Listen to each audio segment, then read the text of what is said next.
Good evening, everybody. It's the month of October, and that means we are running quick outer rounds here in FS1 in 2024, but we're in for a heck of a finale. My name is Eoin Harmon, and this evening we're at Marina Bay Street Circuit in Singapore.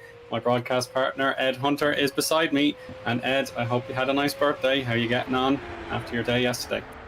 Oh, thanks. That's very nice of you to remember, Owen. Yeah, so I'm definitely older than a lot of these drivers. I'll say that much. But but yeah, certainly it's great to mark the day and have a good, nice, relaxing time with the family. But the relaxing time's over, and the racing's about to start. So I'm very excited about that. And as you say, we are rapidly getting to the end of the season, and that means we potentially got championships that could be somewhat unexpectedly, I think.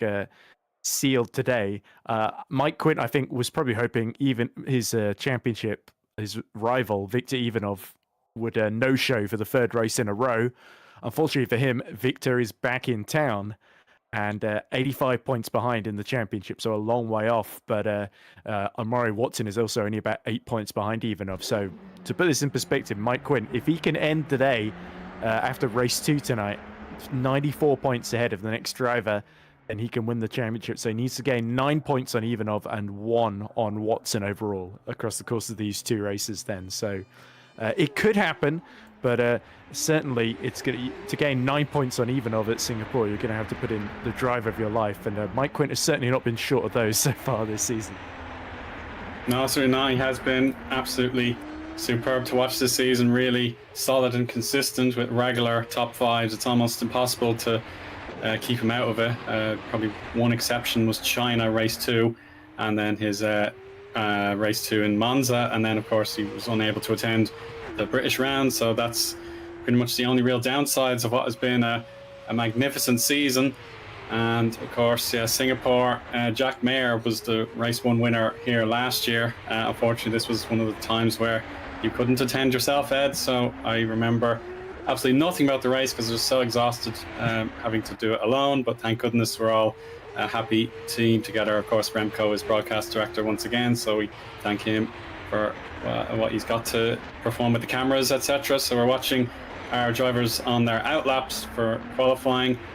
And again, similar to Baku 2 weeks ago, Singapore will have pretty high lap times. So you've really got to prepare for launch, or else back out of it as soon as possible to make sure you can try again as quickly as you can.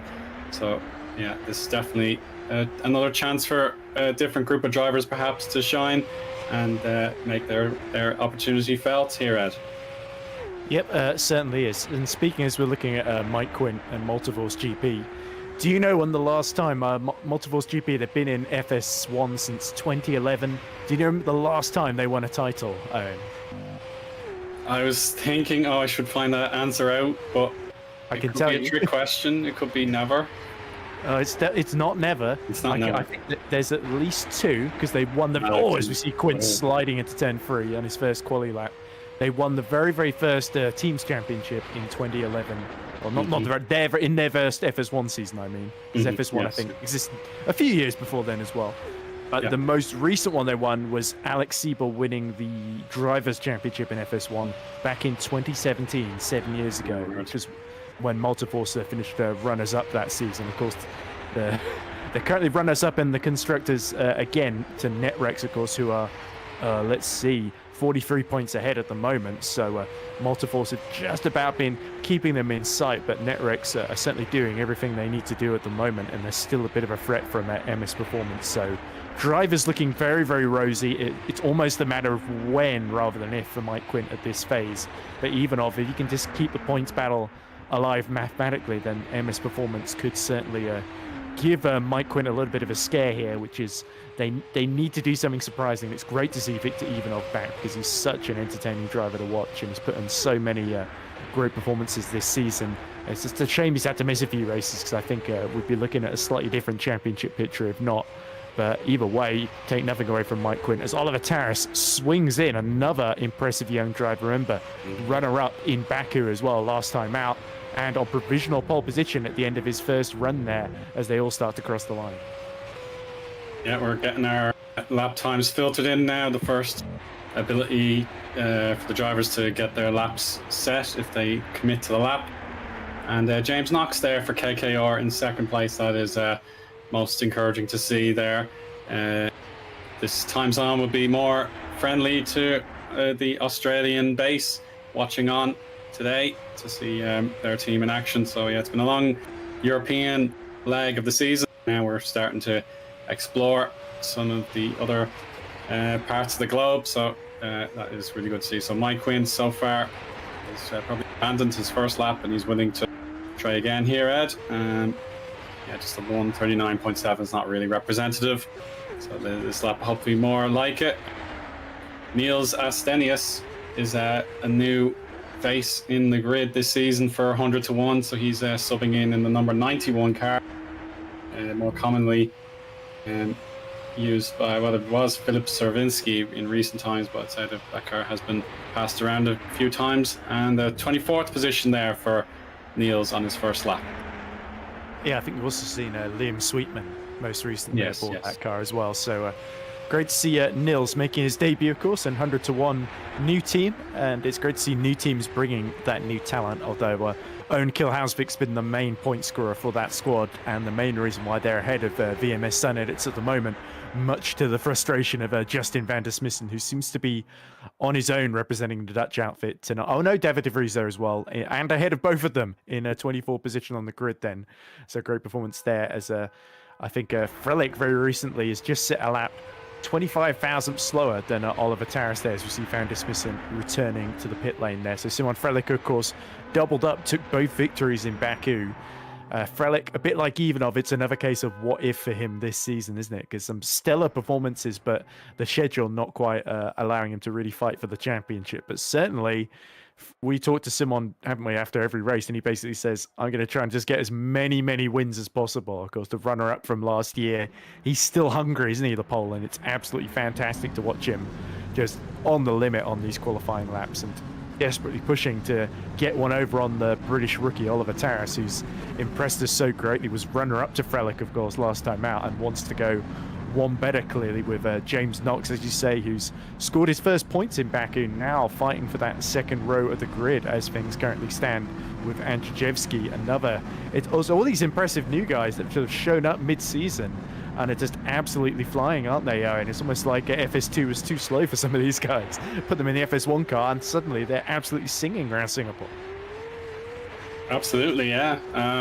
It does have a lot of rotation, I'm sure. A few drivers may pick up other opportunities, or they may feel like FS1 is the right place to be after perhaps time away, like Frelick, for example, had his university studies to commit to. And of course, Patrick Roszak, we're watching him now, he's been one of our regulars, of course. So Parallax Alpino want to keep pushing on this season. They're currently sat at 9th in the Teams Championship. Of course, the revitalization of King's Racing in the last month or so has meant Parallax have fallen down the order a bit, but Roszak looking to cross the line here, got to avoid the curb on the outside. He does keep the stability in check and nails himself a 5th row place in 9th. Yep, just ahead of Frank Camming, who, remember, very nearly got the win in race 2 here last year, but unfortunately got a post-race penalty that stole it from him. But Frank put it right by winning race 2 in Montreal in Canada earlier this season, beating Viktor Ivanov, of course.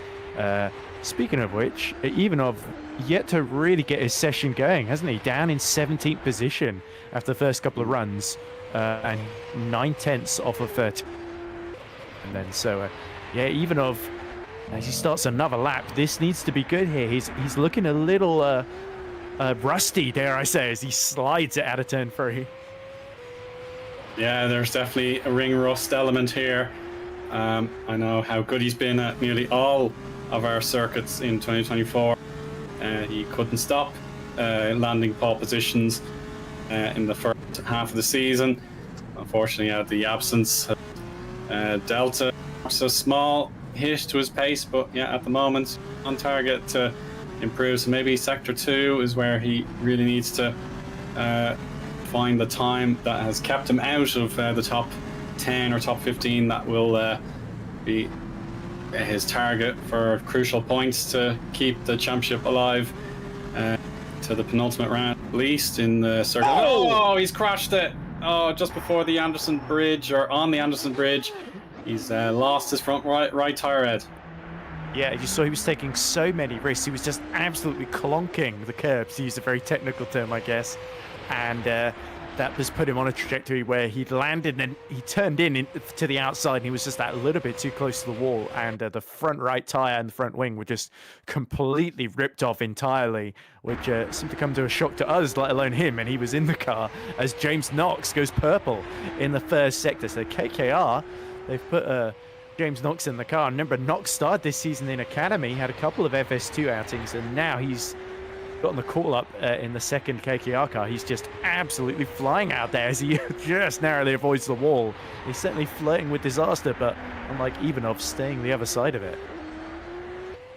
That's right. Now he gets a burst of DRS to help him down to Look at that the from upper Frelick. house. Yeah, that's brilliant. Yeah, 135.6. So he's looking for back-to-back pole positions, I think. So James Knox now 2 tenths down on his personal best. So at the moment he will improve slightly, but Oliver Taras is perhaps the target more so. Now he decides he can't fix this lap, and he'll reset again with a fresh set of tires and fuel on board. Here's Mike Quint, though. He's purple in S1.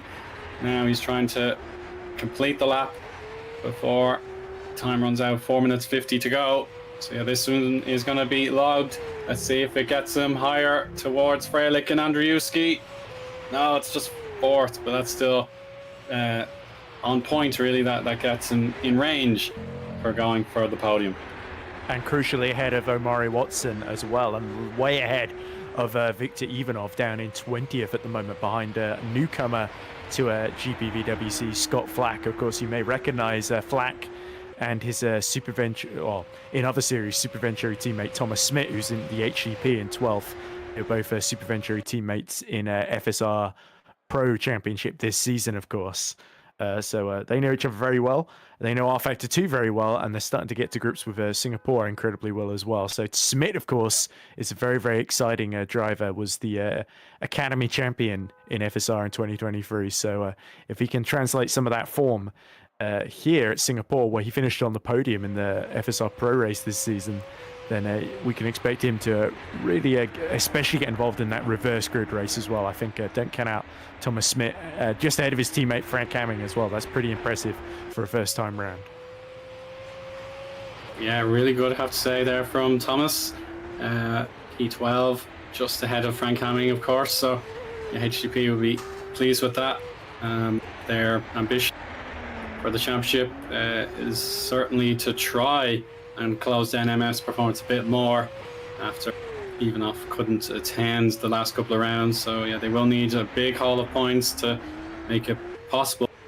But yeah, they are pretty well set in fourth in the teams championship. Alpha Delta will need 113 points thereabouts just to stand a chance of swapping places. Let's see if Omari Watson, yeah, that was very, very risky, but I suppose, yeah, he realized there was no saving the lap, but at least the car was intact and he can pit and try again. Here's Taras once again with the purple S1. Oh, let's see what he does now. The Sector 2 line will be coming up in just a moment. Oh, really close at the power slide there. Yeah, you can tell he's taking a lot of risks here. We haven't talked about Andrzejewski, but he's done really, really well to get the parallax of Alpina in between Frelick and Taras, as he just absolutely hangs the rear out through turn 14 then into 15, and now the long run. This used to be, of course, a much slower part of the track that went under the grandstand. A few years ago that got taken out, and now it's a DRS zone, of course, so it's very much changed a lot of the character of the Singapore and added a overtaking opportunity there. But you can tell that drift at 14 has really compromised Taras's lap then. So 2 minutes to go. He's going to try to rush out there and have one final run as we look at Harry Smith, who's in 9th then. So while Omari Watson's struggling to keep Mike Quint within mathematical sort of points challenging range, down in 7th. In the teams championship, it's looking much more rosy for Netrex, 7th and 9th compared to Multiforce, 4th and 15th, with Menno Klomp just hanging on to that final points position, or not anymore, as Ivanov has just gotten himself into 14th there. So Victor, who I don't think has done as much practice in Singapore as he would like, is now starting to slowly get his confidence back. He's 6/10 off of pole now. Yeah, he's nearly there, but he's got to find that bit of pace now. This is probably his last official lap, unless he's got fuel on board to go again. So no improvement that time there for Harry Smith. He's still behind who we're watching right now, Robin Mulling. I'm afraid this looks like a retry lap here for Robin. He needs to back off and then go for it with 1 minute to go as I speak. So let's see if he's ready to commit to the lap time. This will be really promising for Team Rookie Monsters. Let's see how he gets on. So yeah, of course, this lap was negated, really. It doesn't count for anything. So he'll try again. Matthew Zabinski ready to go for his final attempt for Hyperion. That team really are keen for extra points where they can find them. Yeah, of 104, but yeah, it has been tough pickings for them recently. It was just Dabrowski who got them a chunk of points in Baku, and that's about it. Yeah, Hyperion did have, didn't they have, I swear they had Mateusz Maiker on the books at one point, but that might have been in a different series, I think, actually. Possibly, yeah. But yes, so certainly that team, and they did, of course, briefly have Andrzejewski subbing in for them in, was it Austria and Spain and Austria, sorry, as we see Watson just absolutely pushing, knowing that he's got to keep those slim title hopes alive, and he's backed off. It's done there. So Amari Watson will have to be content with 7th. 2 cars in between himself and Mike Quint, but for Simon Frelich, pole position is looking very, very strong indeed, as Andrzejewski and Taras do not go faster in the first sector, but interestingly, Quint sets his personal best, and Andrzejewski also sets his personal best in the middle sector then. So Andrzejewski might still have a chance here. Yeah, we need to balance our coverage here for Russo, who's going strong, but Andrzejewski is going to finish his lap earlier. If he completes it, yeah, he's going to take the left-hander, the double apex, and he'll use high line, cutting down on the track to try and salvage something, but it didn't work out. So we'll now move over quickly to the Italian Russo. Let's see what he's got on his control here. It's actually P7, so he puts Watson another position down, and there'll be a few wry smiles in the Multiforce garage unless they can pop a few champagne corks for a pole position. Let's see if this can be completed for a stunning last gas pole to really demoralize Ivanov down there in 14th. He was in the garage when the checkered flag flew. Here we go, across the line, goes the championship leader. Oh, it's just 1 position gained with the 3rd sector letting him down. So Frelich looks assured in pole now, Ed. Yeah, look at those final sectors then. So Andrzejewski lost 3 tenths to Frelich in the final sector, which is why he was 2 tenths down on that last lap, which is frustrating for him. And Quint lost, I think, 2 tenths as well. Yeah, but Frelich is just absolutely excellent in that final section of the track then, as we look at Hamming crawling back to the pits behind his teammate Thomas Smith, so he wasn't quite able to get on song with him. But we know Frank Hamming tends to be a bit stronger in the races than in qualifying, and certainly Victor Ivanov just behind him will be hoping to follow him through as well. So this is set up very, very interestingly for the championship. Like I said, Mike Quint needs a very, very big gap to end it after race 1, but certainly race 2, depending on how, if he can stretch the advantage yet further, is looking very good. But for Frelich up front and Andrzejewski, they could very much have that front row all to themselves if Quint is worrying about Taras behind. Yeah, there'll be worries behind Quint for the moment, but it is pole position once more for Szymon Frelich. Paweł Andrzejewski in 2nd position there. Really good showing for Palax Volpino. Then our championship leader, P3, is a great effort at the end. Taras, of course, he'll be lightning quick on good form in 4th position. James Knox and Lucas Tylene combine for row 3 there. So that's really exciting for KKR. Federico Russo, Amari Watson, Robin Mulling, and Harry Smith are the drivers set for a top 10 start. Patrick Roszak delivering more optimism for Parallax Volpino in 11th. HGP together 12th and 13th, but it's Thomas Smith who has the gain there. Victor Ivanov back after an extended absence. He'll be disappointed with 14th, but he can try his utmost in the race, with Luke Mitchell down in 15th with the final points paying position there. Menno Clant, Scott Flack, Tom Satterley, Matthew Zabinski, and Mirko Lucchini are the top 20. And our final page of results, Philip Koenig, the final driver within 1 second of Paul. He has the other Griffon in 21st position, so his teammates set the bar, and he's within 1 second of him. Magnus Okenhag for Kings Racing is 22nd. Matthew Dabrowski, Daniel Scott, Josh Flynn, Justin van der Smissen, David De Vries, Niels Astenius, Ben Willis, and Owen Kvil-Hausvik complete our whole grid. So every team has their 2 registered cars in the server, so that's really exciting.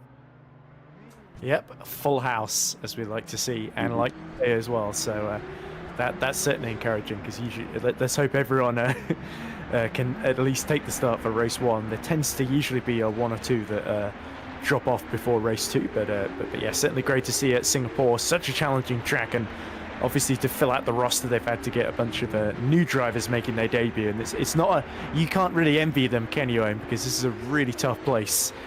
We've obviously with the corners taken out, it used to be over 21 corners. Now it's just a mere 19, I say, but even then, it's still a real challenge to get, not just to set a car up for a circuit like this, but also to just keep your concentration when it can be quite a punishing one with so many 9-degree corners.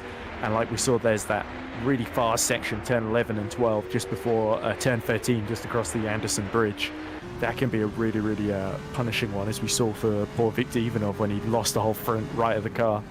But yeah, certainly with the DRS in play, this could be a very interesting compared to the races we've seen here previously. Certainly where I think up until last year we didn't have that long run from turn 14 through to turn 16, which I think is also now a DRS zone. So I'm going to be interested to see how that plays out, and especially what strategies everyone goes for as well, whether somebody decides to plonk on the hards and go really far into the race to try and mix up the strategy, especially those a bit further down the grid.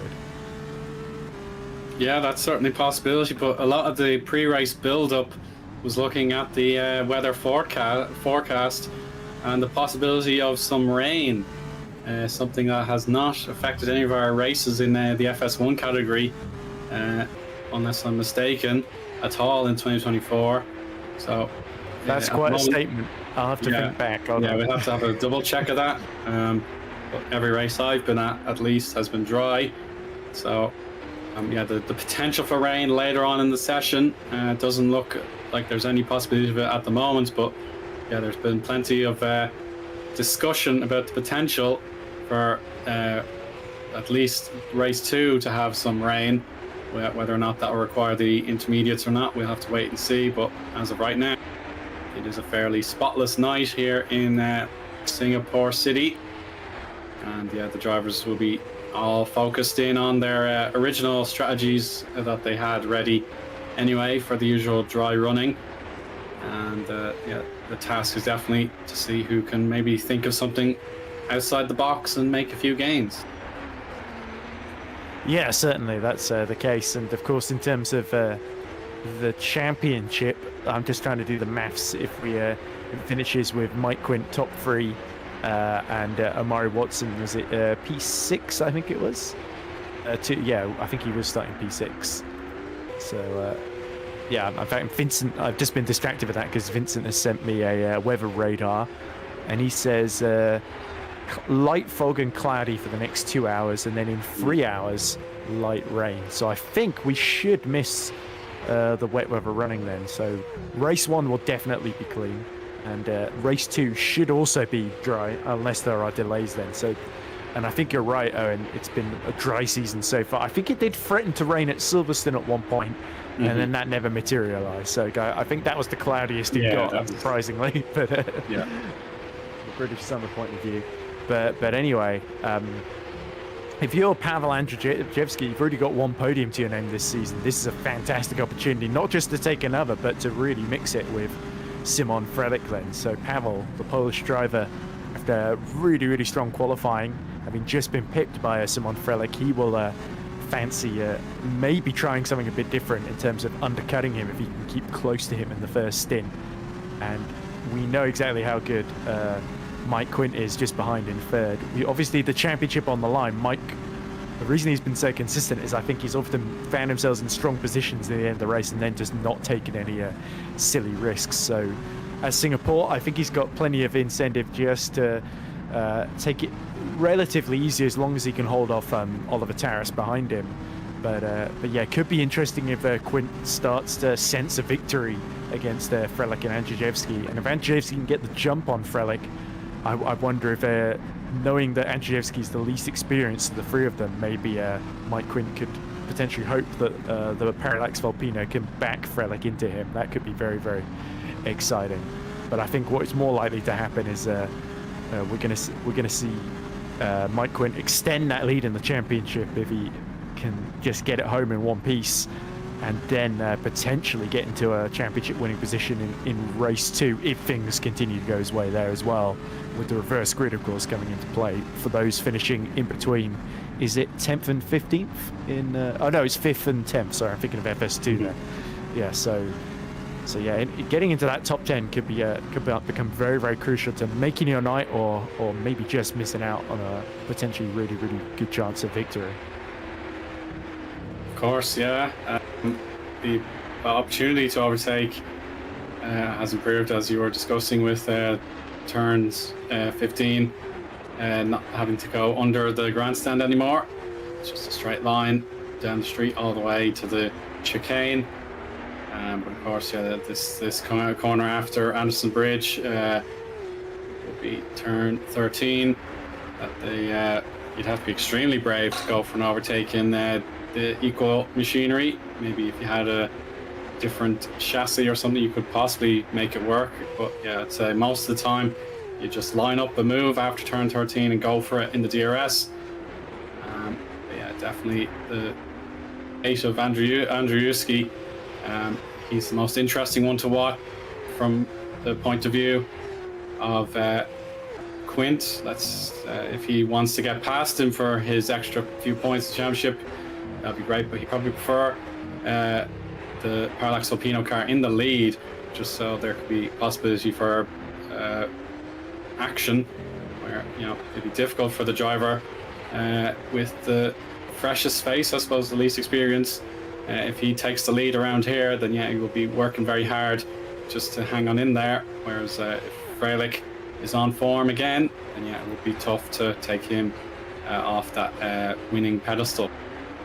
By the way, incidentally qualifying, there were, as we see Savily just getting a bit sideways there, there were at least 3 battles in that qualifying session that were decided by less than 3 thousandths of a second. Harry Smith beat Patrick Rozak to 10th by 2. Oh no, Robin Mulling, sorry, beat Harry Smith to 9th by 2 thousandths of a second. Scott Flack was beaten by Menno Klont to 16th by 1 thousandth of a second. So that really shows you that Flack was just a little bit unlucky, because when the margins are that fine, the difference between finishing qualifying in a potential points-paying position and just out of it is minuscule. As you see, Magnus Hockenhaug ready to make his debut, drifting through turn 13 there across the bridge.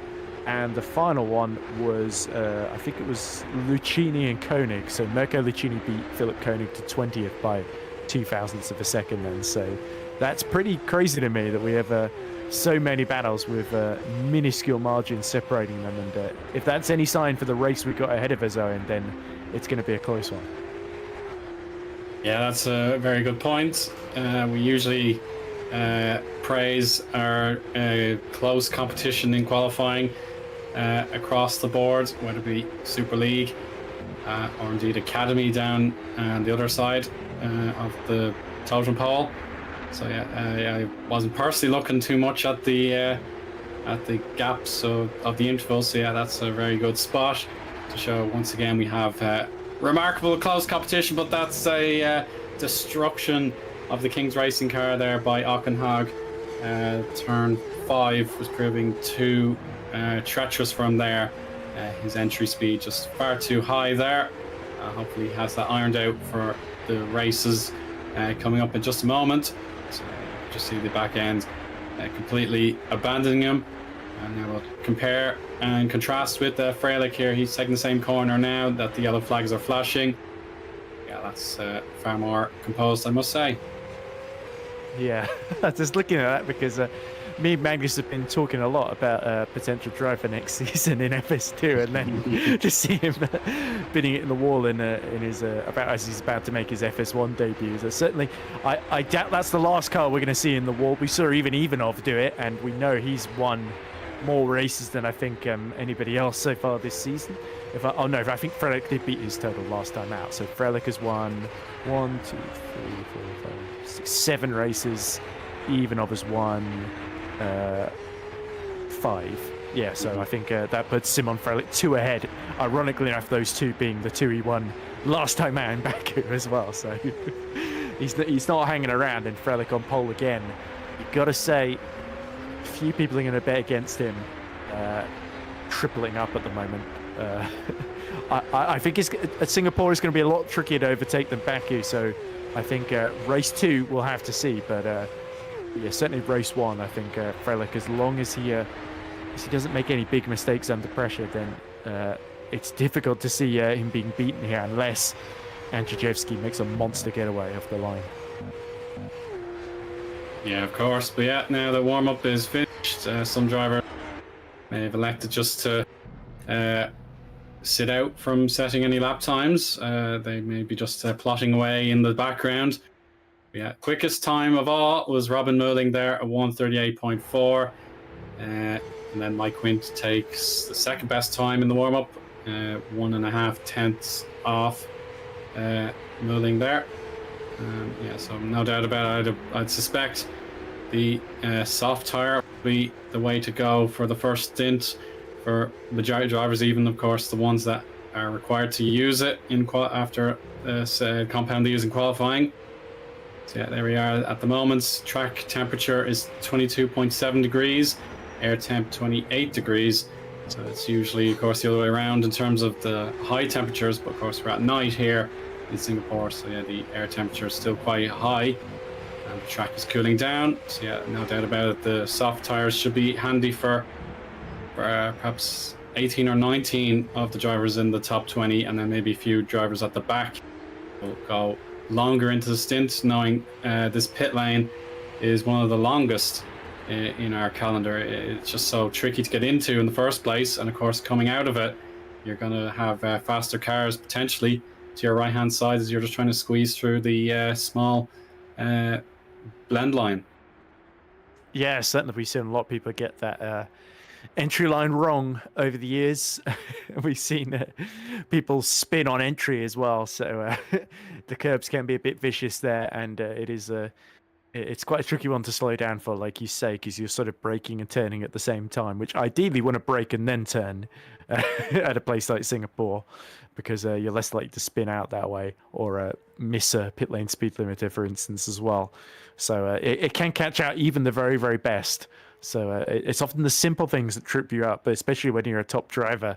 You get on pole by miles and miles, you launch off into the distance, and then suddenly you come into the pits and you make a small error. And the exit is actually quite tricky as well, because of the inside wall on the left-hand side, because it's sort of jagged because of the way the advertising hoarding banner is in real life, and that's been replicated here. So often drivers will just slightly miscalculate the fatter sort of rear tire, and it will clip that wall, and you'll see them just go around and lose their front wing because it just sends them into the wall on the left hand side. So a lot of drivers will just need to leave that a little bit more margin, but also make sure you don't go over the white line on the right hand side as well as you rejoin.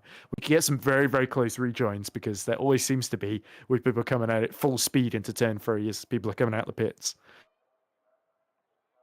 Yeah, for sure. We're just a moment away now from our formation lap to get race 1 underway.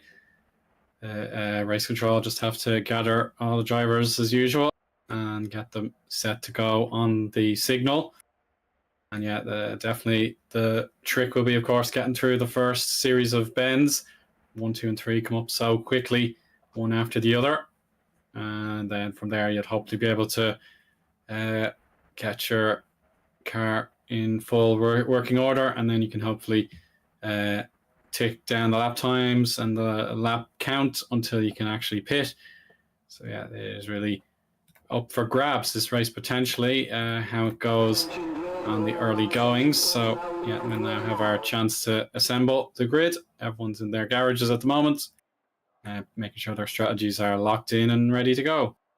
Yeah, and just a reminder in terms of the Drivers' Championship, Mike Quint needs, at the end of race 1 here, if he has a 115-point gap to the next driver behind, then that is enough to seal the championship, I believe, because that's the maximum amount of points you can get over the final race 2 and then the final 2 events at Circuit of the Americas and Interlagos.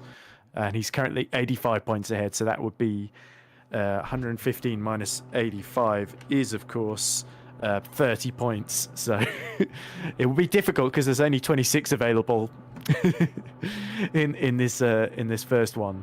So I think race 2 would have to be where he would seal it then, if he does seal it today. Yeah, I would suspect if it is the championship point for Quint, then yeah, it will have to be race 2. As things stand so now, we're rolling away for our formation lap, and we can have our grid summary to look forward to with our full house of 30 cars and drivers. Starting with the pole sitter Szymon Frelick. He's aiming for a hat-trick of victories with Paweł Andrzejewski in second position. Mike Quint and James Knox will have something to say about that on the second row. Oh, Taras in the pits. Taras is gone. Taras has dropped off. Yeah, right point there, Ed. So Taras is, he's only just rejoined the server, so we'll just have to. Yeah, it's the grid penalty. That's it. Yes, sorry. So he's got the grid penalty. So I apologise for the confusion there. Tylene, Watson, Mulling, and Smith were on the previous screen.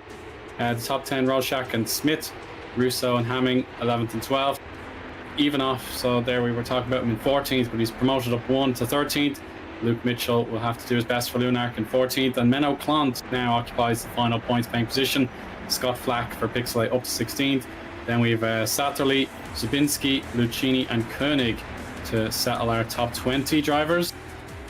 Magnus Aukenhag is 21st for Kings Racing. He will have the chance to perhaps compete with some of those other quicker drivers on his debut with Dabrowski, Scott, and Flynn. Next across the bow there. Then we have De Vries, Astenius, Willis, and Phil Hauswick.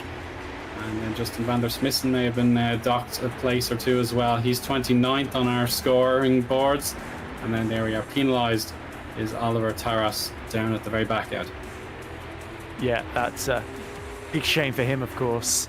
I forget what that might actually be for. If I look at the disciplinary quickly, it might give a very quick explanation here. Oliver Taras escaped to the pits and returned to the track in qualifying at Azerbaijan, back of the grid penalty for the next event. And he also lost a license point because of that.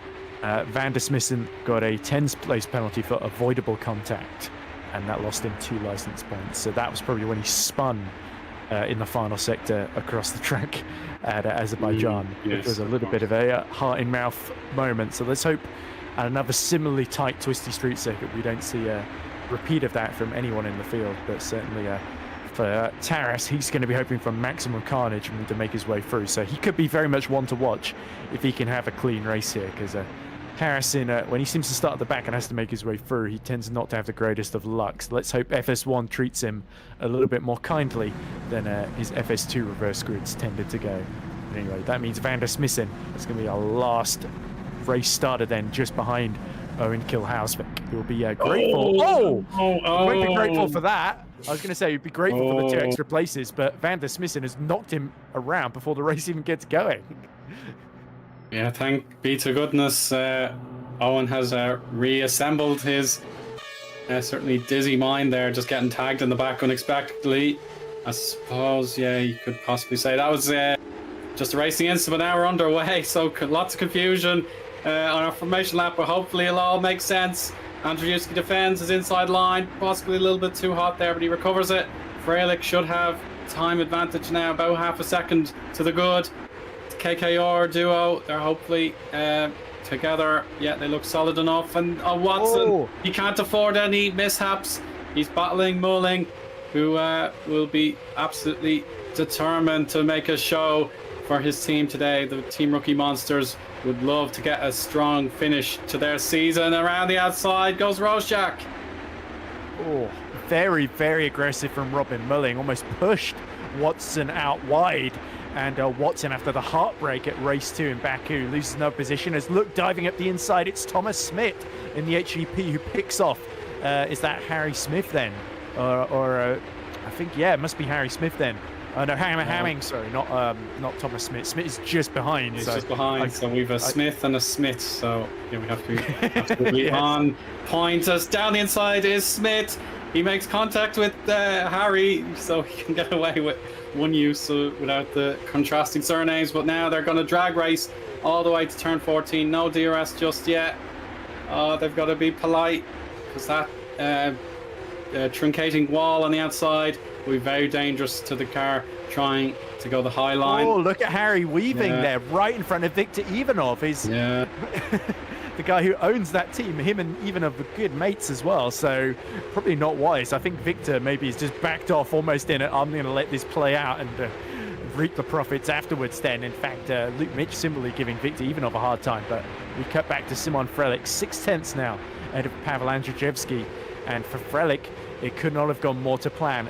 In contrast, by the way, Van der Smissen, his back of the grid penalty was, funnily enough, for hitting Domenico Scarpelli on the formation lap at Baku.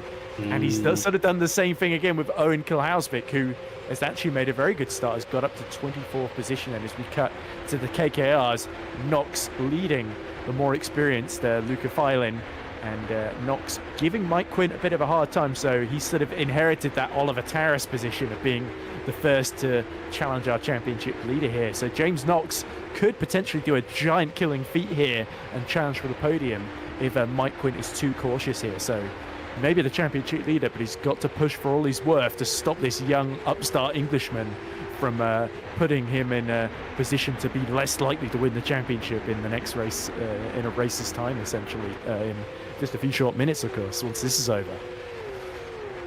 Yeah, of course, but as of right now, Quint is in a very comfortable position, I suppose, compared to his championship rivals.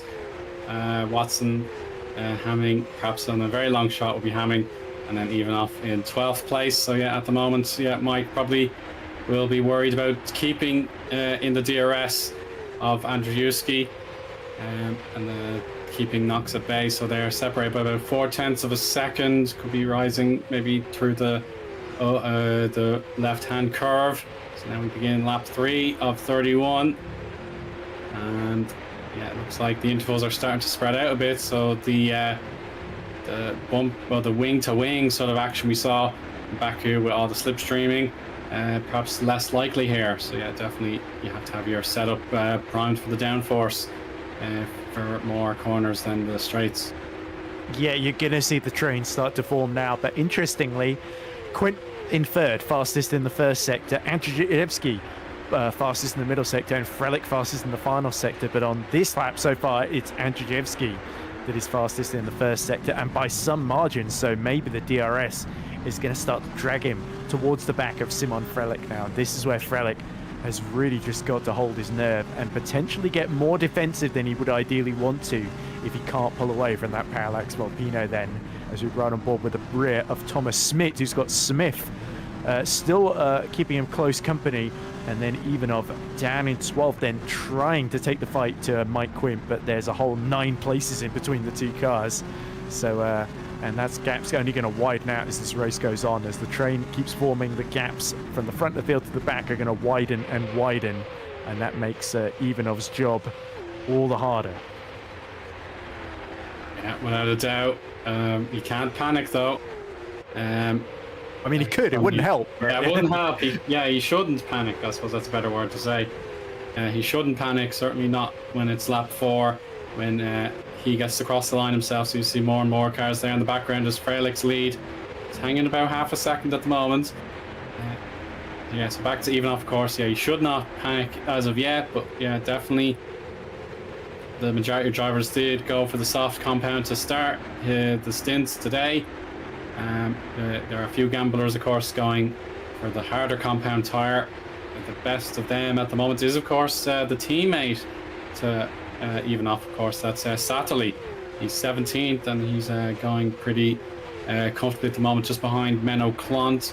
He's got a decent gap to Zabinski, but now looking from the rear wing of Harry Smith for just a moment. We're going to watch and wait to see if the Bulgarian has any thoughts about making a gain for position, or else he may have to sit back and go perhaps a bit longer into the stint by keeping those tires nice and cool. Yeah, just sort of moving around in the rear mirrors of Smith there was Harry Smith, so trying to make the Dutchman second guess himself into the braking zones, trying to force a mistake rather than just waiting around for something to happen, which is sort of what you got to do at Singapore essentially, because otherwise you can sort of guarantee you're just going to be stuck behind someone. And frustratingly for Harry Smith, he's just outside that top 10, which is the sort of reverse grid draw territory. So Thomas Smith is sort of really denying him that at the moment. Robin Mullings had a very, very good first sector here, 29.5, fastest first sector of the race so far. And he's actually starting to close a little bit on Luca Fiolin. The driver dropping off a little bit is Quint. He's really struggling to live with the pace of Frelich and Andrzejewski at the moment. So it's as I predicted after qualifying. Frelich and Andrzejewski have got that front row all to themselves, a private little battle, and Quint is more consolidating that third place and holding James Knox off to the tune of half a second right now. Absolutely, yeah. So it's a two-horse race at the moment between Frelich and Andrzejewski. They're going to try their very best just to stay competitive as of right now. Quint holding his own. He's trying to pull away from Knox, and Tylene has Mulling for competition in the battle for fifth. Yes, definitely this train from Smith downwards, that is the one to watch right now, with so many cars looking for their chance to increase their points tally. And of course reverse grid benefits on the line as well. Here goes Smith using the high line to get a better corner exit, and Thomas had a pretty strong acceleration point there as well, so it keeps the DRS at bays for another while. Maybe the next opportunity is coming, but maybe, Ed, we have a battle for the lead.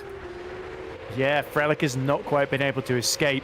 Andrzejewski very, very good in the middle sector, 2/10 quicker almost on this particular lap then as they cross the line. It's going to be 1:38.9 for Simon Frelich, 1:38.7 for Pavel Andrzejewski there. So the Parallax Volpino is flying, and he's got his sights set on the lead. It's been over a year since Parallax Volpino last won a race. I think it was Maciej Hiller in race 2 at Spa-Francorchamps, if memory serves correctly, was the team's last victory then. So they've waited an awful long time. I don't think they've even finished on the podium so far this season, despite a couple of good races for Rozak in Saudi Arabia then, where he finished just outside the podium in 4th, I think. But yeah, Andrzejewski is just really starting to get confidence. Oh, here we go. Harry Smith up the inside on Thomas Smith with the DRS, and they almost lock wheels there. Ivanov goes through as well into 11th position. And now Luke Mitchell fancies to go, but has to back off and wait for turn 5 and 6 here. Yeah, I think they were close to some podiums. Oh, well, what you see defensive. there? That was Smith just pulling across the middle of the road. He saw Luke Mitchell get a slightly better exit there, and he was like, "No, you don't, Sonny." He just pulled right to the middle of the road and almost got very, very close to contact. In fact, I think he might have made a little bit of contact there, but luckily Luke Mitchell, bit of a wise old head, reigning FS2 champion from the previous season, let's not forget. So sort of a very similar level driver to Smith, I would say, and not being shown the adequate level of respect, dare I say, from the new upstart to GPV. Yeah, Pavel actually got a 3rd place in Italy race 1, which was the Grand Slam. That was it for Moonier. So that's a one and only podium, with Rozak 4th at that particular event. So I always keep forgetting that. Yeah, I suppose it was one of the most one-sided races I've ever seen here in GPVWC. But yeah, in terms of the victory, yeah, I'm pretty sure you're correct. They haven't succeeded since their brand build sim Volpino, but now they're Parallax Volpino. So yeah, it hasn't been quite the prestigious success story now in 2024, but there's still time. Definitely looking good so far with Pavel looking for another podium, and he wants that number 1 next to his name. Yes, that move by Smith could end up being very, very important for Netrex in the Teams Championship, of course, because Watson did not make a great start, lost a couple of places on the first lap then. And of course, we know Menno Collant is still fighting us to try and get into the final point Spain position. Scott Flack in the Pixelate has got in front of him into 15th position there, so Menno is starting to drop away from that fight, even though he's now setting a personal best. Flack is still going a 10th quicker then. And meanwhile, at the very back of the grid, we've unfortunately lost 2 drivers. We lost Ben Willis in the Kings Racing, and we lost Van der Smissen, of course, who had that horrible, before the race even started, he was in trouble, and now he seems to have taken a bit of an early bath there. Oliver Taras from the pit lane, by the way, he's only made 1 position. He's passed the other VMS Sun edits of David de Vries. Taras, unsurprisingly, is taking the Tom Savley strategy, starting on the hards, and he's going to try and extend. At the moment, he's stuck behind Eoin Kilhausvik down in 27th then. So it could be a very, very long night for Oliver. Oh, absolutely. If he's still within perhaps 30 seconds or 35 seconds, he could make it work. But yeah, we'll check out this replay that involves our drivers that are out of the race. So this is down at turn 14, and there's a big misunderstanding there, and Van der Smissen and Willis just dragged each other, I suppose, into the wall. But I'd say Ben will have words, as there was nothing he could have done there on the outside. Yeah, he was defending the ordinary racing line, and there you go. You can see that very hot VMS Sun Edits car just dragged him into the wall. Yeah, and you saw Justin got some steering damage. He was hobbling away there too. But yeah, Ben Willis will probably feel he was entitled to a bit more space there. That's a very, very short FS1. That's his first FS1 appearance of the season, and indeed a very, very short one. Let's hope he gets a bit further in race 2, because I think he definitely deserves to. But yeah, Justin's certainly not making too many friends out there today, is he? Driving like that. But let's hope race 2 goes a little bit better for him as well. But Frelick, meanwhile, holding up well to the pressure from Andrzejewski. Set a personal best in the first sector on this lap to match him. And he's matched him again, going slightly quicker in the second sector there, which is probably Andrzejewski's strongest sector as well. Don't forget, Andrzejewski's getting the DRS. Simon Frelick has got to fend for himself as he absolutely cuts across that penultimate corner little section there. It's sort of 2 corners in one, a little bit like turn 8 at Turkey in Istanbul, isn't it? That final corner there. So you've really got to make sure you don't slide off into the wall on the outside, which is so easy to do if you turn in lazily from the outside when the rear tyres are starting to go late into a stint as well. As we watch Luke Mitchell starting to give Smith, who of course was sort of bullied out of the way by Harry Smith, who was not impressed by him clearly at his defence earlier on. Now Thomas Smith's got to worry about Mitchell and Russo, who are starting to catch him here. Yeah, it's really far from comfortable now for Thomas, who's subbing in for HGP. Mitchell, Russo, we've known them for many years at this stage, and they'll be under pressure to try and deliver for their teams.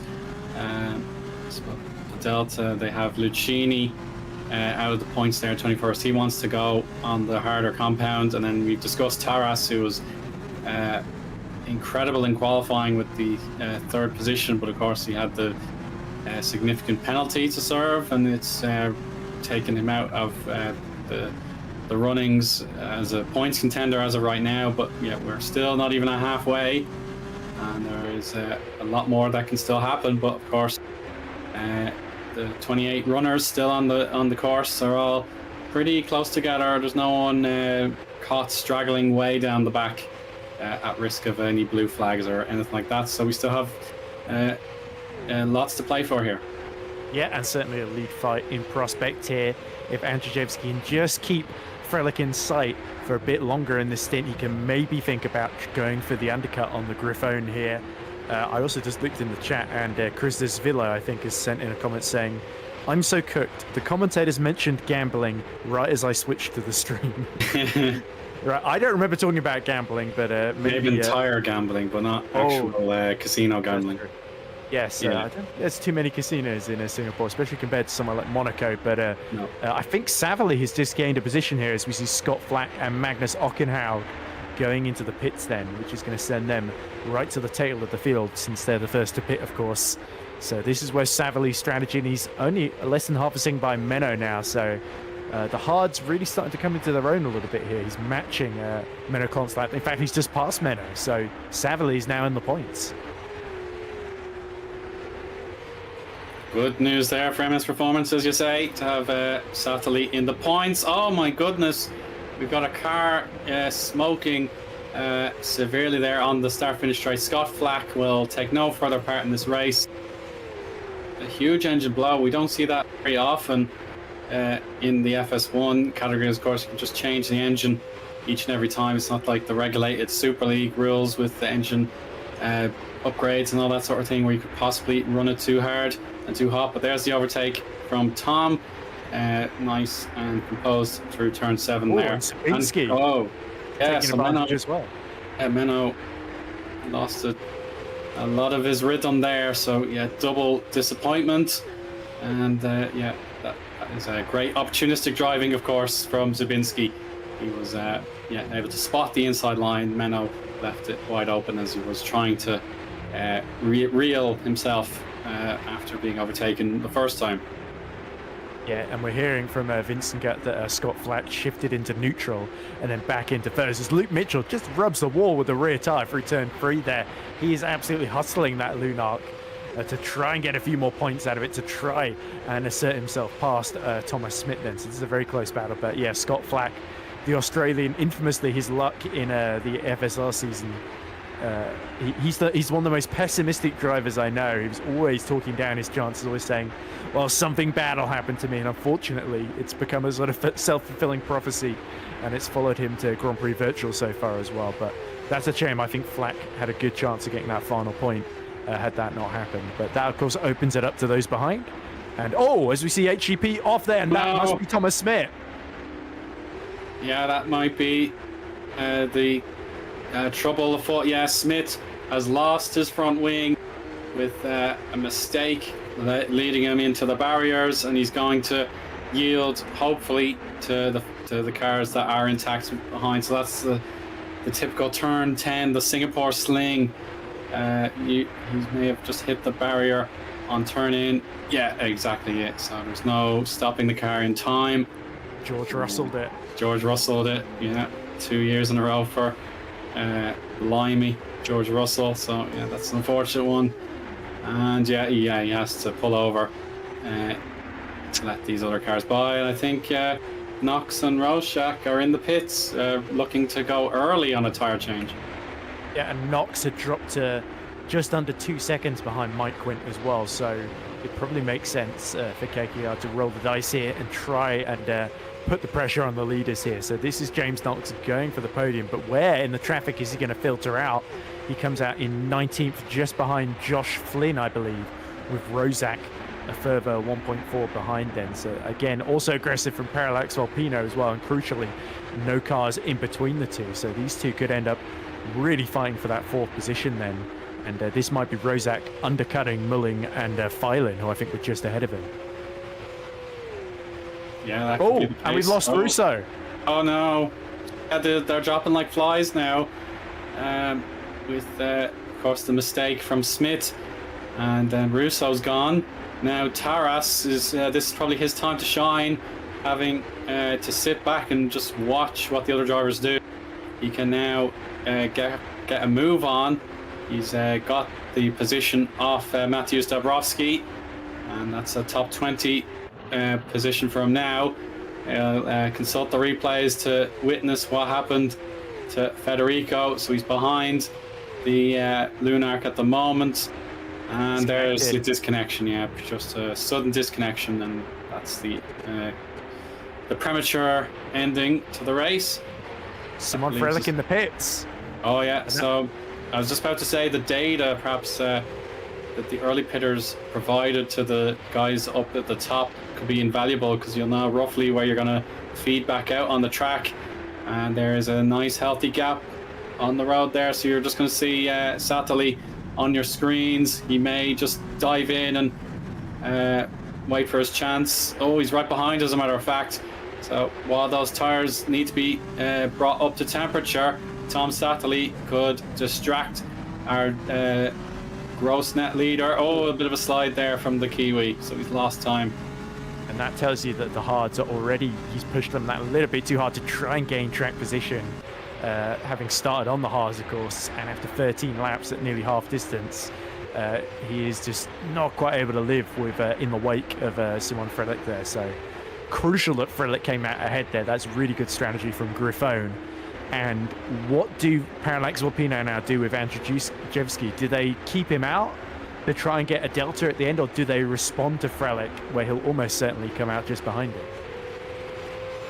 Yeah, they've got to have a think about it and commit. Because if he comes out behind Savalli, that's game. Yeah, that's game, yes. There'll be no real way past. Now, Ivanoff versus Smith.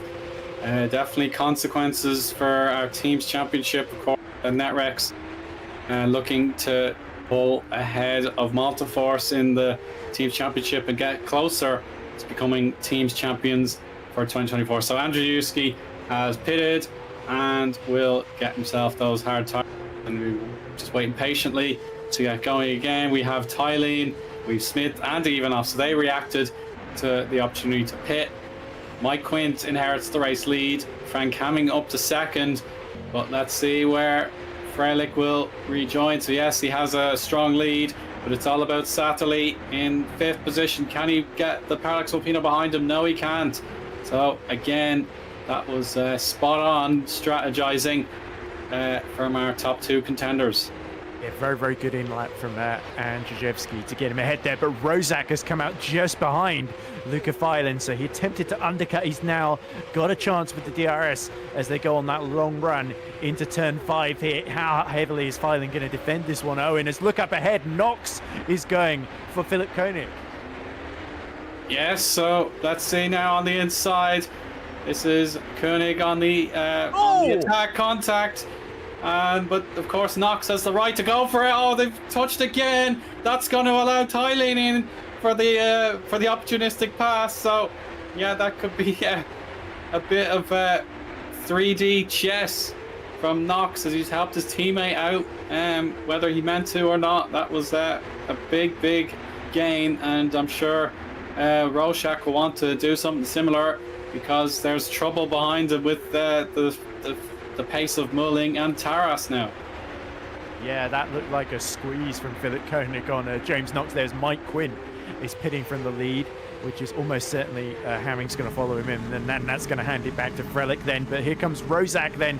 Now he's got to clear Philip Koenig then into turn 16. Koenig goes to the outside. Will enough space be given? Or they just avoid locking wheels, and up the inside comes Robin Mulling, who's going to have a go at the final corner on Rozak. This has really not worked out for Patrick Rozak whatsoever. He's lost positions rather than gaining them. My goodness. Oh, this is just so competitive. Like, oh, look at, yeah, we have the HGP coming out of the pits, and Hamming, oh, he's blocked Mulling for one defense, and now in between Rorschach benefits there, and he's got to get right on the power because the DRS will be in effect for all the drivers now, including himself. He'll defend his inside line. Got to make sure he slows it down, doesn't get too much of the high curb there. And yet he's going to settle it down now. So there we go. Frank Hamming coming out of the pits. He'll be pretty chuffed with that to re-emerge in 9th. He's in contention for a reverse grid pole if it stays this way. He certainly is, and don't forget Savalli is yet to pit in front of them. Oliver Taras is on the same strategy. He's in 12th. He's almost being held up by the Rozak Mulling battle. He probably wishes he had a bit more clear air. And then we got Philip Koenig as well in 8th, also yet to pit. So that's 3 drivers that are sort of out of sequence here, as it looks like Filan is finally cleared Koenig, and Knox has cleared Lucchini, who's also on the same strategy in the Alpha Delta. Of course, yeah. So Alpha Delta losing Russo earlier on. They're going to try and commit their best support to Mirko while commits to his long stint on the hards. Tylene wants his opportunity to pass. Certainly the start finish straight. He'll have to prepare his moves, getting through the first slalom coming up now. Satterley is in the pits, so he will now get a chance to perform on the soft tires. We're just at halfway now, really. Pretty much lap 16, give or take, is halfway exactly. And now here comes the DRS attack on the slight curve on Raffles Boulevard. Here we go. Tylene is through. So no defense was really able to work. So Lucchini down to 6th position for the time being.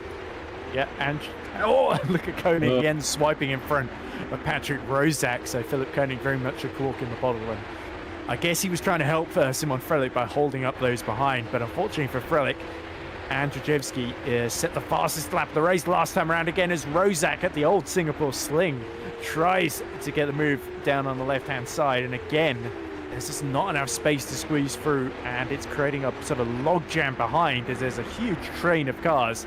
And look at this, up the inside he goes out of turn 13. So this is going to be the outside for 14. Is Koenig going to break late and do a Justin van der Smissen-esque defense here? I sincerely hope he doesn't, and indeed he thinks better of that. Rozak finally gets through, and Mulling is now going to try and follow it. Yeah, this is just so close. There's, huge opportunities coming for these drivers. They're all tightly compacted and all thinking of different approaches now as we head to the second half of the race. Oh, Koenig has to be careful. He's lost a lot of his speed there. He has to pretty much concede the line, but he does brake pretty smoothly there to hang on against Oliver Taras. Lucchini has headed into pit lane, so he'll get his soft tire run ready to go, and he'll push on for his team's honor. He's got to use Satterley as a yardstick to see how well he can catch up. And now again we have Taras for a second attempt at position on the inside. Here comes Harry Smith. Going to be Carlos. That's Watson's. I beg your pardon, Watson. Oh, and there's Smith. He's also coming through as well. It's 5 cars in one. Oh, my goodness me. We're 3 wide there. And it's stuck the wall. Oh, that's Smith that got caught there. And Koenig just gets barged out of the way. And spin for Taras. Oh, that's a shame for Taras. I was just about to say can preserve his tyres so much better than Koenig, and then he gets tagged round there at turn 7. So this is absolutely nuts, and it's caused by all these drivers just being stuck behind Koenig. I have to hope the suspension on the Grifone is okay. He took several hits against Smith. He's going to figure out if his steering is working as intended. Otherwise, he'll end up in one of these barriers. He needed to take a shortcut out of 11 there just to try and recover his situation. So we got a look at the replay now. An incredible scene. Look at even us on board. So he's got the cars just bulleting around the place, and there's the contact in the end between the Netrex and the Lunark. That was Watson and Taras, wasn't it? Yeah, so they go 3 wide, and Koenig just does not leave enough room for Smith. Smith and Taras that have tangled there. And yeah, Victor Ivanov lucky to keep his front wing, hitting them on the inside there. He slowed right down. And is Koenig actually crabbing because he's gone into the pits now finally? Probably should have gone in a few laps earlier, but I think Koenig was really worried about tyre life, and Harry Smith has been forced to make, a second stop now as well, which is really going to hurt Netrex in that team's championship now. So where is Menno Klont? Still just outside the points behind Tom Savelli then. So at the moment, Multiforce are going to gain quite a number of points with Watson down in 9th and Mike Quinn having a pretty untroubled, quiet race to 3rd, 6 seconds ahead of James Knox. Yeah, now we can take a look at the race leaders. They're now about these things. Yeah, so it's finally their turn for a bit of action. And at the moment, yes, Frelick has yet to fully concede the lead to Andrzejewski. I don't think he's got designs on doing so, Owen. I think he's very keen to stay where he is. And Andrzejewski's just been absolutely going for it. Last lap, another 2 tenths quicker then. So the DRS is helping, but Frelick is fighting back where he can then. For first sector, another 2/10 quicker for Andrzejewski. A tenth slower in the middle sector, and then equal in the final sector then. So it is nip and tuck between these two. But one mistake from Simon Frelick is all it's going to take going into these DRS zones for the pole behind to just absolutely sweep through into the lead. As we see Taras go into the pits. Yeah, so Lunark, they'll be hoping that they can emerge from this point for Mitchell. So I have to correct myself. It was Mitchell who was in the accident. Brief one, I suppose. So yeah, they're able to hopefully consolidate that, and now Taras can push on.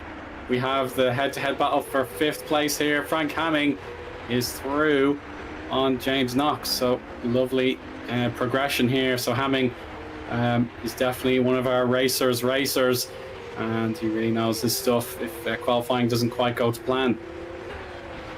Yeah, even on a circuit like Singapore, Frank Hamming can make the magic happen and just somehow gain places where other drivers fear to tread them. So Frank Hamming it is impressive he's got ahead of James Knox there. I thought Knox had a pretty good gap to file in, so he must have been really struggling in this stint. And in fact, is the steering a bit buckled on Knox's car there? It looked a little sideways, but it might just be my mind playing tricks on me there. As we look on board, it looks mostly all right, actually, Eoin. So I think there must have just been a small error for James Knox, but that was all it took for Hamming to get through. Luckily for KKR, Filin still holding on to that P4, so they haven't lost too much, just one position from a team's championship point of view for Matthew McKinnon's team. Yeah, so they'll be very pleased with the showing thus far. They were 5th and 6th in qualifying before Taras's penalty was applied. So Andrzejewski, this is closest opportunity so far. Again, it's not enough to get alongside Frelick in the lead. He'll certainly be in the shadows now, lurking, ready for whatever opportunity comes to his grasp. And yeah, he's just got to hang on through the majority of Sector 2, as it is single file for the most part, before he can finally use the second shot of DRS after the Anderson Bridge. Yeah, good riding of the curbs there. Now we're gonna duck and weave through the bridge, and yeah, this is really close now, Ed. He's got to go oh, maybe not. He's had a little slide there. That's pretty minor. Yeah, it's minor, but not enough to really get side by side. Yeah, DRS, it will certainly help as he gets very, very close actually into 14, but that might compromise his exit again, as he say. But yeah, certainly he's just in arm's reach. Do you remember the race here last year with Frelick versus Alex Lehou? That came down to a mistake, I think, from it was Simon Frelick that let Lehou through. It was a sort of a hard race with the wheel disconnected and had to be plugged back in or something along those lines. That's right, yes. Yeah, Simon will be trying to desperately not remind himself of that for this battle. Instead of for second place, it's for the lead of the race. And look, Mike Quint has actually started to lap quicker than both of the two leaders ahead of him. 1:39.0, the two ahead in the 1:39.1s then. So all of a sudden, Multiforce are just creeping their way back into this. And Mike Quint, he's got championship in mind. Third would be great. Second or first would be even better. So this means Frelick and Andrzejewski can't just worry about each other, because if Frelick just slows the pace down and tries to just block Andrzejewski at every corner, then all of a sudden he's got a Mike Quint-shaped problem that he's going to have to deal with as well. So at the moment, Frelick can just about deal with Pavel. Mike as well might be too much to handle. Yeah, I'm sure the drivers will know. They've got to play it smart, because they don't want to knock themselves out of a comfortable podium situation with Tylene 8.5 seconds behind Quint, for example. So yeah, those three drivers, if they do fight for the win, they won't want to take the risks that we've seen from the big trains, looking for the top 10 scores. And Lucchini already, he's looking really, really composed at the moment now that he has a turn on the soft tires. Daniel Scott has to try and figure out a way to stop the Italian, who is charging on the soft tires. And of course, Scott pitted around lap 12 to go into hard. So yeah, it could be Lucchini's inevitable overtake coming in just a moment. To change position there, I think it was Flynn and Hauswick, or Flynn and Taras. So Taras ahead of Flynn, that's what it was. And Satterley, is he in trouble or anything like that? Has he made a mistake? Possibly, yeah. I think Satterley's made a mistake somewhere. Yeah, that's unfortunate for him because he was doing really well up until now on those soft tyres.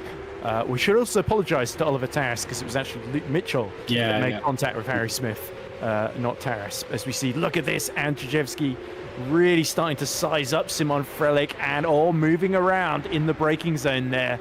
And so Simon Frelick not being intimidated by that so far, but Pavel is starting to get confident here. He knows he is really, really strong and that there is a chance to snatch away victory here if he plays his cards right. He cannot afford to throw it away in a clumsy move against Simon Frelick here. But of course, Frelick, he's not fighting for a championship here, so there's he might get very aggressive in defense as well here if Pavel starts to attack more ferociously as we come to the incident zone, and that looks like the MS performance of Savily in the runoff there. Yeah, he just tumbled down the order, so it's quite possible he is going to call it quits here. I really hope he hasn't done what Victor did in qualifying, where he hit the right-hand side of the bridge. Yeah. He's just sitting there inactive at the moment, but these drivers are now clear of the yellow flag zone and they can attack each other again. Mindful of their lap times, they're stable in the 139s, and it should be another comparable performance this go around. Yes, just a few hundredths separating this time. Mike Quint across the line, very similar lap times as well from him.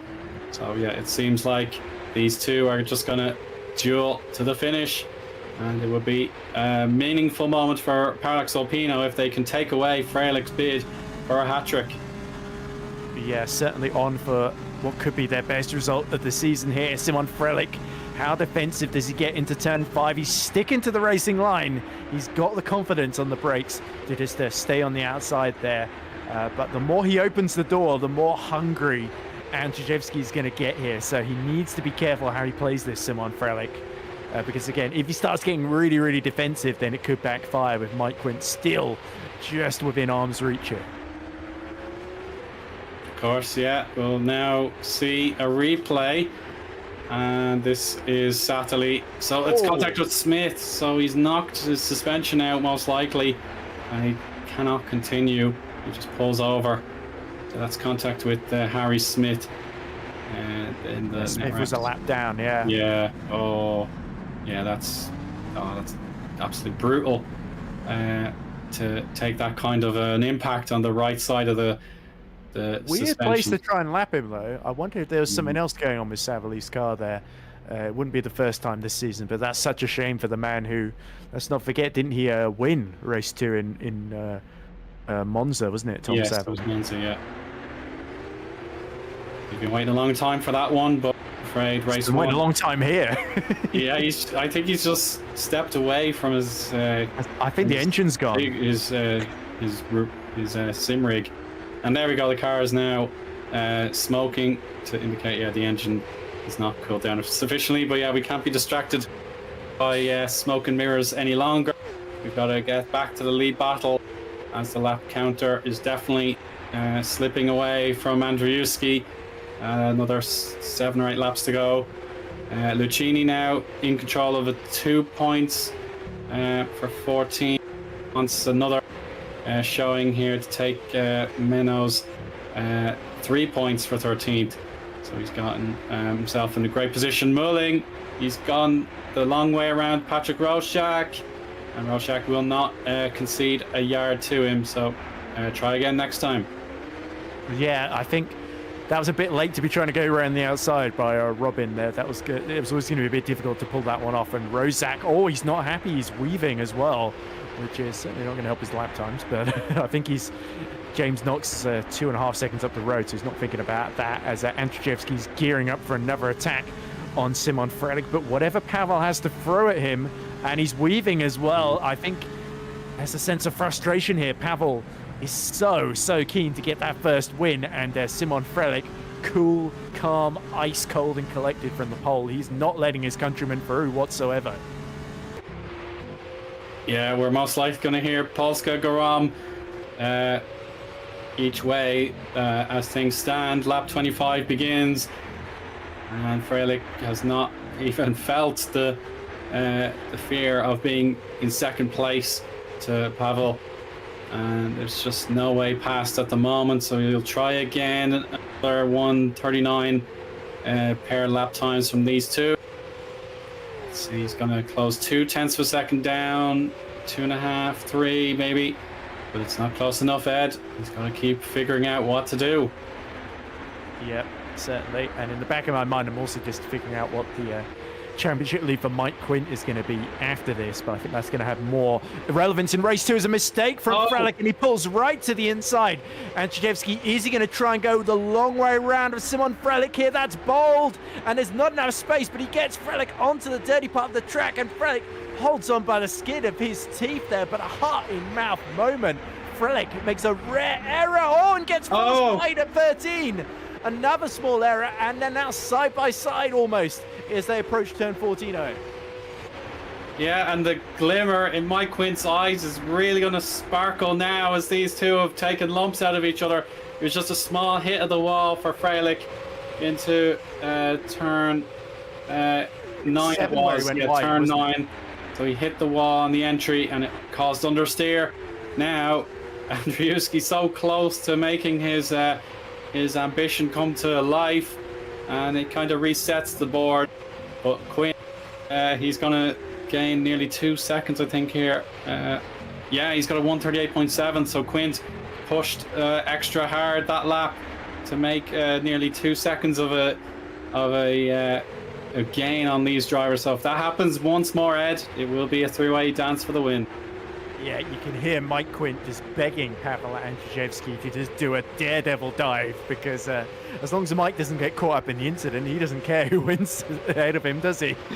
He wants this as much chaos as possible to take advantage of, which is strange from a championship leader, yeah, but certainly he knows he's got a good grasp on those 16 points. He would love another 4, love the full 25 as well.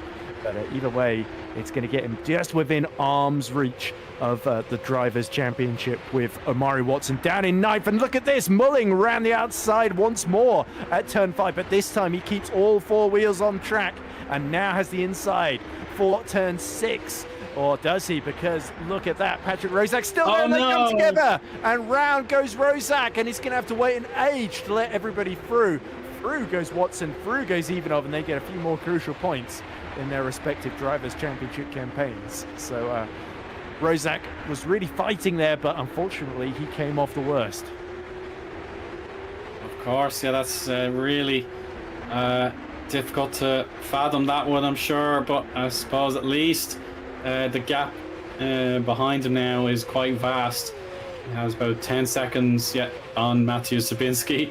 So what he can do now is just make sure those tires are not flat spotted too much after the slow spin after contact, and try and compose himself all the way to the finish. And yeah, he has given a lifeline to Watson and Ivanov there, so they gain a little bit extra in the championship, but of course it's only a fractional really, as Frank Hamming wants to get best of the rest in his chase of Lucas Thylene.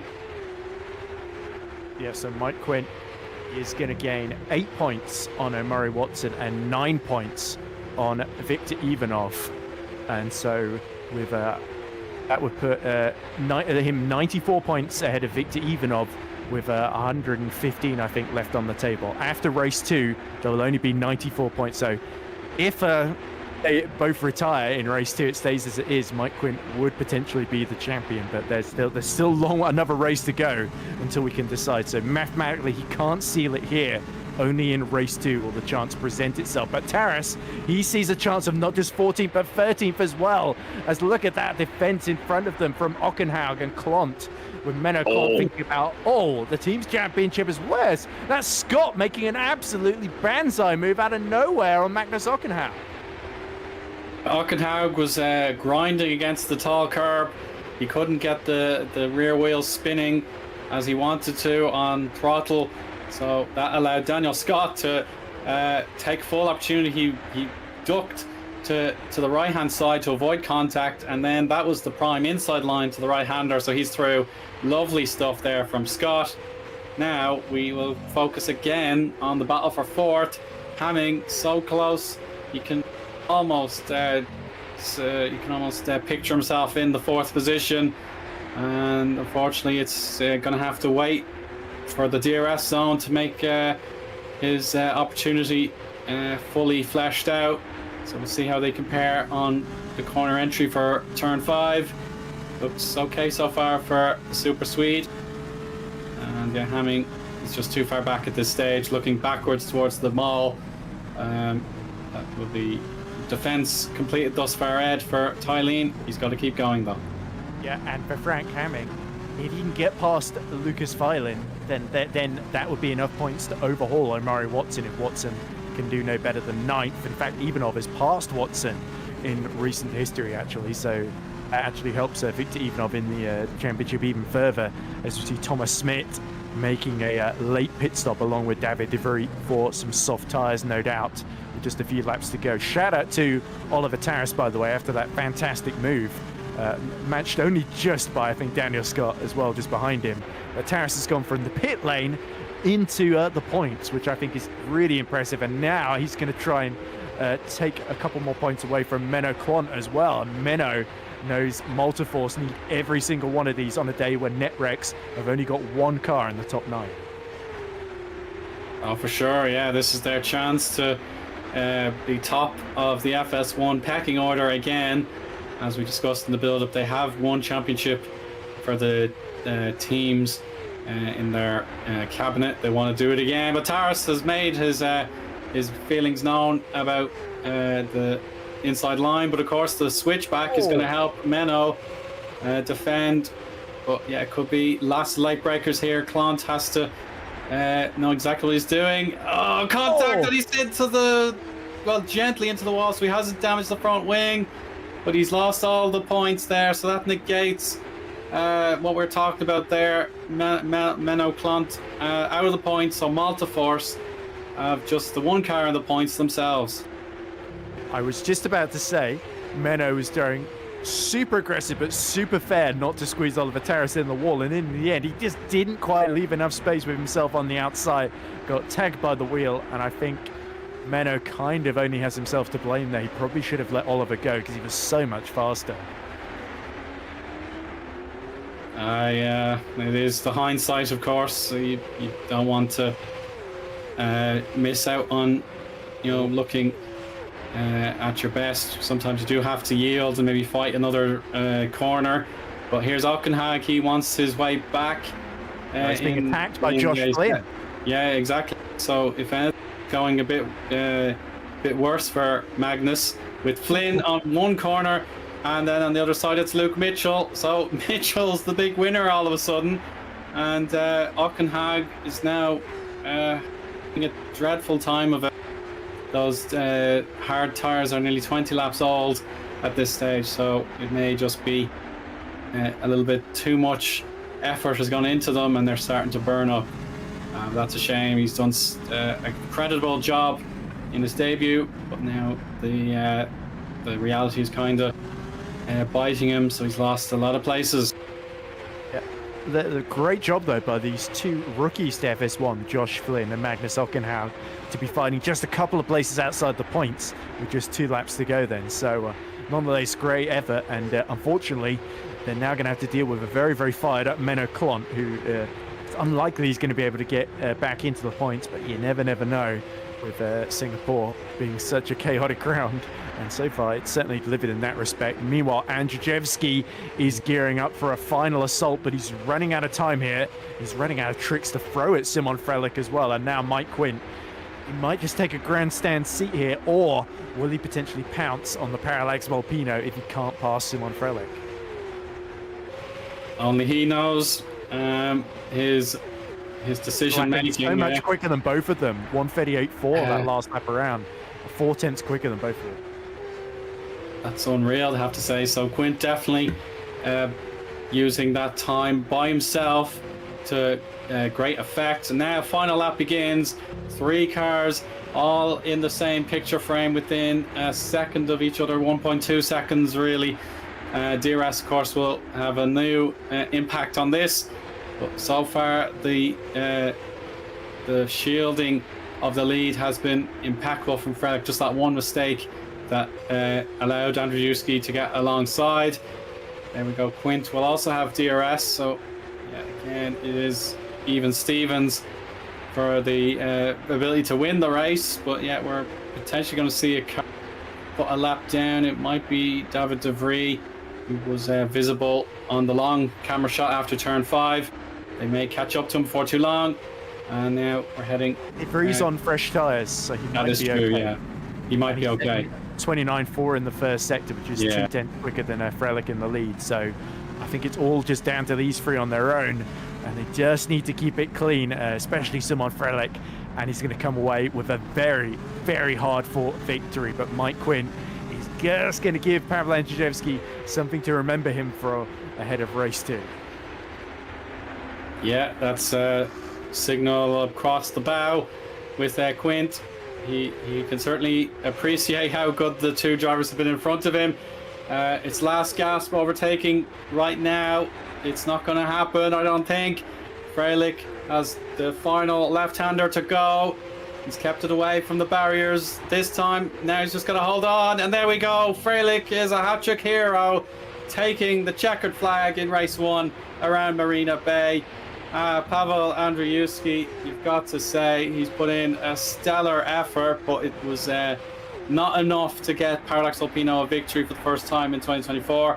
Mike Quint can sense the championship is almost there. We watch his nearest rival in the championship, Victor Ivanov.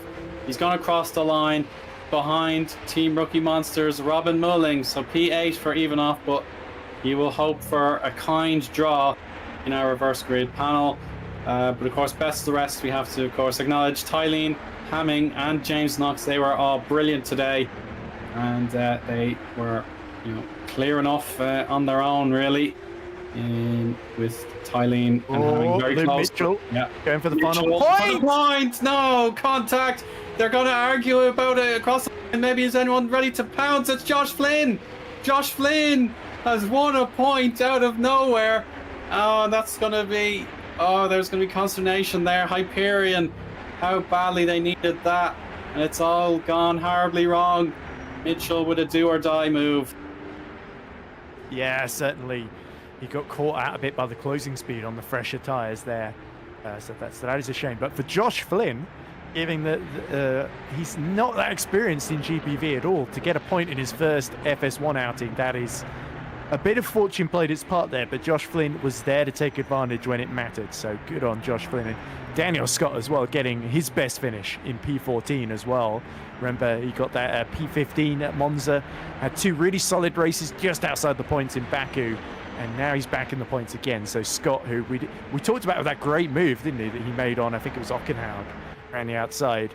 But great to see him once more impressing. And Oliver Tess from the very back of the grid and the pit lane to P13. So Oliver, qualified 4th, showed that he had lost none of that pace and skill. He navigated a very, very chaotic race superbly well there. Yeah, superb stuff.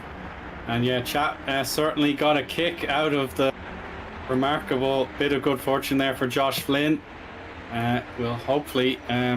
see a bit more of that battle in race 2. I'm sure no love lost. Yeah, let's have our full rundown of our classification in race 1. Szymon Frelick converted the pole into a win, making that 3 on the bounce since Baku.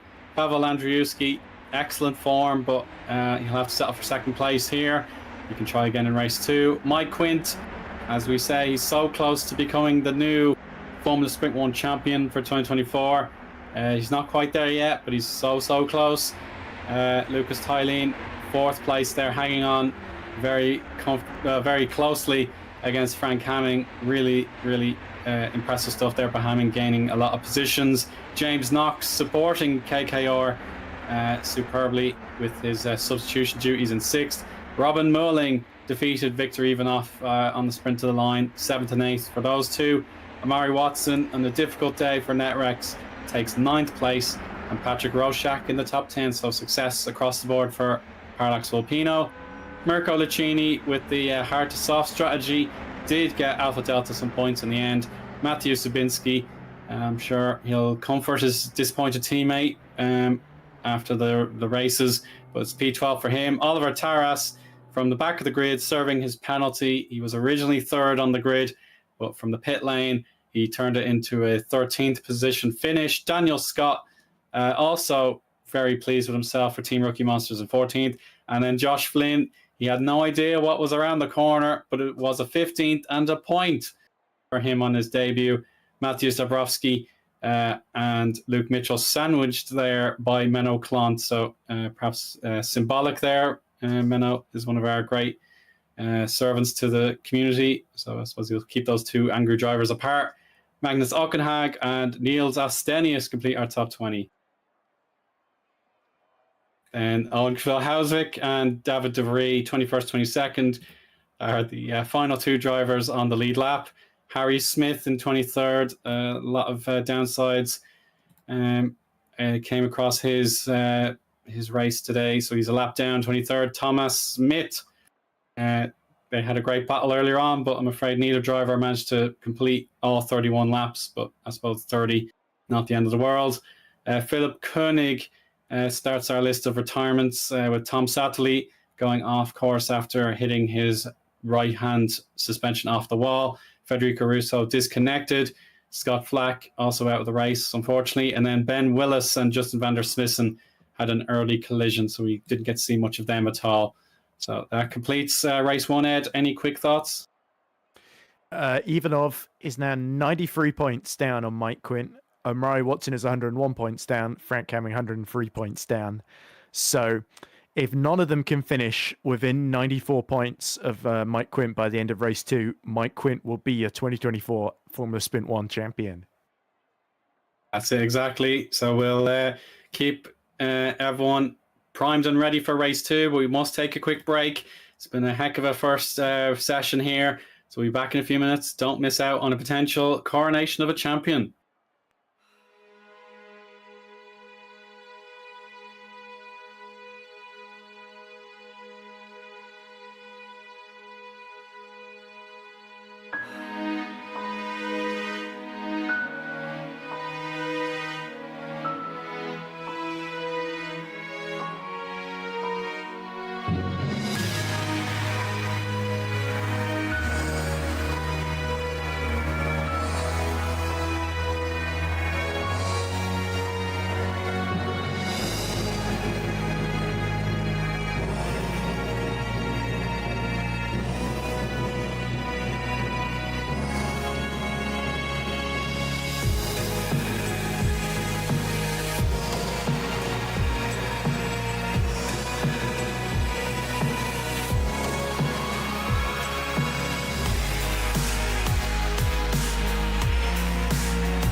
Welcome back, everybody. Formula Sprint 1 here at Marina Bay, Singapore.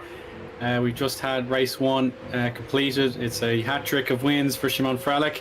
But of course, our broadcast team, myself, Eoin Harmon, Edward Hunter, beside me, and Remco Zeeuw, the broadcast director. We have some interesting news after the reverse grid draw. Ed, let's hear it. So what did you see? Well, it was the most dramatic that it really could have been. It's a full reverse grid from what was possible, because the number that came out of the hat was number 10, which of course is Patrick Rozak. So that means our top 3 is going to be Patrick Rozak on reverse grid pole, from Omari Watson, and then Victor Ivanov then. And so yeah, the people that are 2 challengers, 2nd and 3rd in the championship, 2nd and 3rd on the grid, with a man trying to win the championship, Mike Quint, in 7th then. So he has got to make sure, a reminder, he's 93 points ahead of Victor Ivanov. If he can gain 2 points, or maybe even just 1 point, I think, on Victor Ivanov, and if he can make sure that he's not massively outscored by Watson and Frank Camming, who are only 2 points apart as well, then he will be in an unassailable position then. So it's a tantalizing opportunity for Mike Quint, but he needs a few things to go his way, and what he doesn't need is for Omari Watson or for Victor Ivanov to get ahead of Rozak at the start and just disappear into the distance, because that means we'd have to wait until Circuit of the Americas for our potential title decider then, and I'd have to do the maths all over again. But Well, yeah, you mentioned, by the way, Frelick, just a word on this, 3 wins in a row. That's the 2nd time he's done that this season, because, of course, he also did that when he won both races in Austria, along with the first race at Silverstone as well.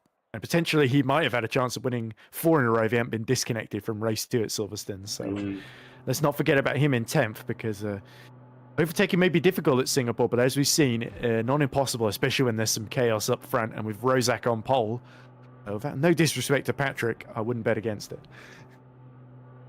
Yeah, so Parallax Alpino, that's the excitement's again building up, of course. Andrew Yuski, so close to becoming a winner in 2024, just missing out there at the end. But now Rozak has his own opportunity to shine. And then, of course, Watson and Ivanov, they have a way back into the championship bidding. It'll be a long shot to take it all the way into perhaps Circuit of the Americas race 2. That's certainly not looking likely as things stand, but they would be relieved if they can keep the championship away from Quint's grasp for another fortnight anyway. So that's the objective. It'll be a 21 lap sprint race. You don't have to change tire compounds if you don't want to, but giving the length of the circuit nearly 5 kilometers long and all that sort of thing, I would say a tire change would be pretty likely if you start on the original soft compound tire. So let's see now, our formation lap gets underway.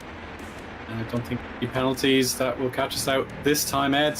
Let's begin with Rozak on reverse grid pole. Omari Watson 2nd, so he has his chance to get NetRex some success here. Victor Ivanov now back to where he feels he belongs in 3rd. Robin Mulling, a superb drive for him in race 1, gets in 4th. James Knox, Frank Hamming, Lucas Tylene, and Mike Quint, the drivers that were really fun to watch in race 1. They're all together. Then Andrzejewski and Frelick will resume their rivalry on the 5th row. Lucchini and Zubinski, 11th and 12th. Oliver Taras now gets a fair chance after being in pit lane for race 1. Daniel Scott in 14th, and then Josh Flynn with the surprise point. He gets another go from the 15th place. Matthew Dabrowski 16th, Menno Klont 17th, Luke Mitchell, Magnus Ockenhag, and Niels Astenius for our top 20. The other 100 to 1 there of Owen Kulhausvik is just behind in 21st. David De Vries, Harry Smith, and Thomas Smith are all close by, 22nd and 22nd through 24. Philip Koenig just ahead of Federico Russo there, so hopefully his connection issues are a thing of the past. Scott Flack and Ben Willis together. Justin van der Smissen is 29th, and then unfortunately we have our 30th car missing, I'm afraid, Ed. That's Tom Savalier, of course, yes, who had that issue in the middle of race 1. Certainly, it was very mysterious. Might have had something to do with the wheel because he was just weaving a lot and then just came to an absolute dead halt at turn 13. So that's a big shame for the second MS performance. But yeah, Rozak versus Watson versus Ivanov. This is going to be very, very interesting indeed. And remember, Omari Watson is still technically in the championship hunt as well. Needs to outscore Mike Quint by about 8 points. If he can win this one and Mike Quint is stuck down in 8th, then that would be an 11-point swing in Watson's favor though. So while the main focus could be Ivanov and Quint, don't forget about Omari as well. And this man Rozak, he's got something to prove too. After a slightly messy race 1, he wants to make amends here. Yeah, the opportunity to try again. You've got a little bit of experience and knowledge around this circuit now after race 1, so we'll try all over again in race 2. The lights probably a bit obscured from this camera angle, but we'll wait and see the cars get away. Here they go. We'll try again. Victor Ivanov has got a superb launch, and he's going to go on the high line, the ordinary hot lap line. He almost hit Watson, but he carries on. Bit of a melee. Oh! No, that's Rorschach sliding. He's given up the lead, and Ivanov and Watson are now first and second. Mulling on the outside. Oh, that's going to hit the wall. Hamming and Andriuska, I think it made contact. Rorschach, of course. Yeah, a horrible start for Patrick Rozak. Very aggressive weaving, and he just completely backfired into turn 3. And look at this, it's absolute bedlam into turn 5. As everyone's shuffling to space, Frank Hamming is down to 15th, 16th. He's just being absolutely mugged on this first lap, and all around the outside goes Luke Mitchell, and Frank Hamming tries to wrestle for control. And my goodness me, what on earth is going on into turn 7 there?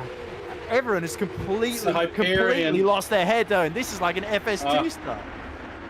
It's Destruction Derby. So yeah, Mitchell out, Dabrowski out, Patrick Rorschach I think is out as well. He couldn't take any more of the hits. Omari Watson out. Is he gone? Watson? Yeah, he was in second there. He was just ahead of Milling and Knox, and now Mike Quinn is up to second there. What a fantastic start from 7th on the grid as he picks off James Knox now. Now he's just got to make sure he holds on into turn 16. But now Mike Quinn has got a clear shot at his title rival, and that's the man he needs to beat if he wants to win this championship today. Well, have we ever seen a lap 1 quite like this? It's just utter chaos. And Ivanov, he won't mind that too much. He gets a chance to win for first time in several months. It dates back to Spa, of course. Yeah, it's been a while with his absences. Andrzejewski struggling. And is that Fredek still stuck behind Andrzejewski? So both of them have somehow avoided most of the chaos and gotten up to 5th and 6th then. But they've, of course, got the... is that Zabinski as well? Where's Zabinski? I think was just outside in the top 10 in like 11th or 12th, wasn't he? And now he's trying to hold off Luca Filin. Lucchini gambled on the softs, as did Daniel Scott, who's in the highest I've ever seen him, in 11th then. So good on Daniel Scott, taking a risk. And so far, it seems to be paying out for him. So those who started on the softs could actually do very, very well in this opening stint, but potentially they've got a long way to go. They could have to do some saving. 21 laps on the soft tyre around Singapore. That's a big ask going. I think it might be a bit too much for the likes of Lucchini and Scott, but you never know. They might have something up their sleeve. That's it, but I suppose they do pit. They'll have to perhaps go for it on lap 10 or 11, just give themselves the best chance to make up the deficit after pitting with the pit lane.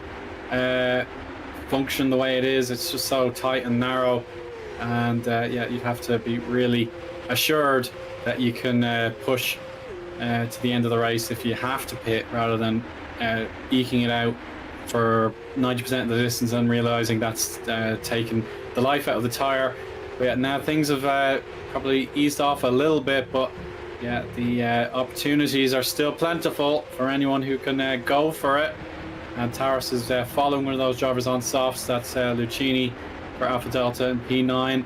Watching in the background, Harry Smith wants a piece of Ockenhag's P12. So he's going to have to wait and see if there's a chance later on in the lap. Ivanov's not got the 1+ second advantage anymore. Mike Quint down to about 8 tenths now.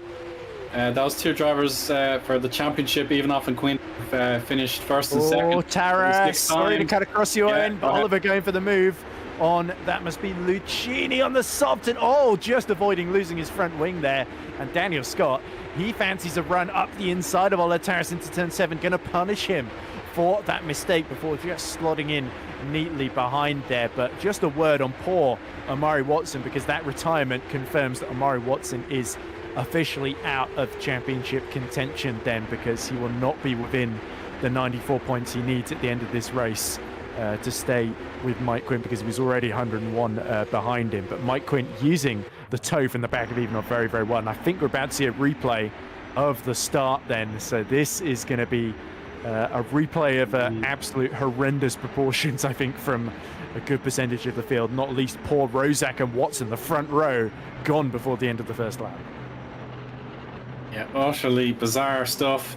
So we'll just wait for the getaway on the race replay, and keep your eyes out on Eoin there. He's going to get a superb launch. He absolutely perfected it, I have to say. There you go. You'll see him right on the case of our two front row starters. I can turn in much tighter than Omari Watson could. So now there's the tag. So yeah, a bit of a tag just off our original broadcast angle.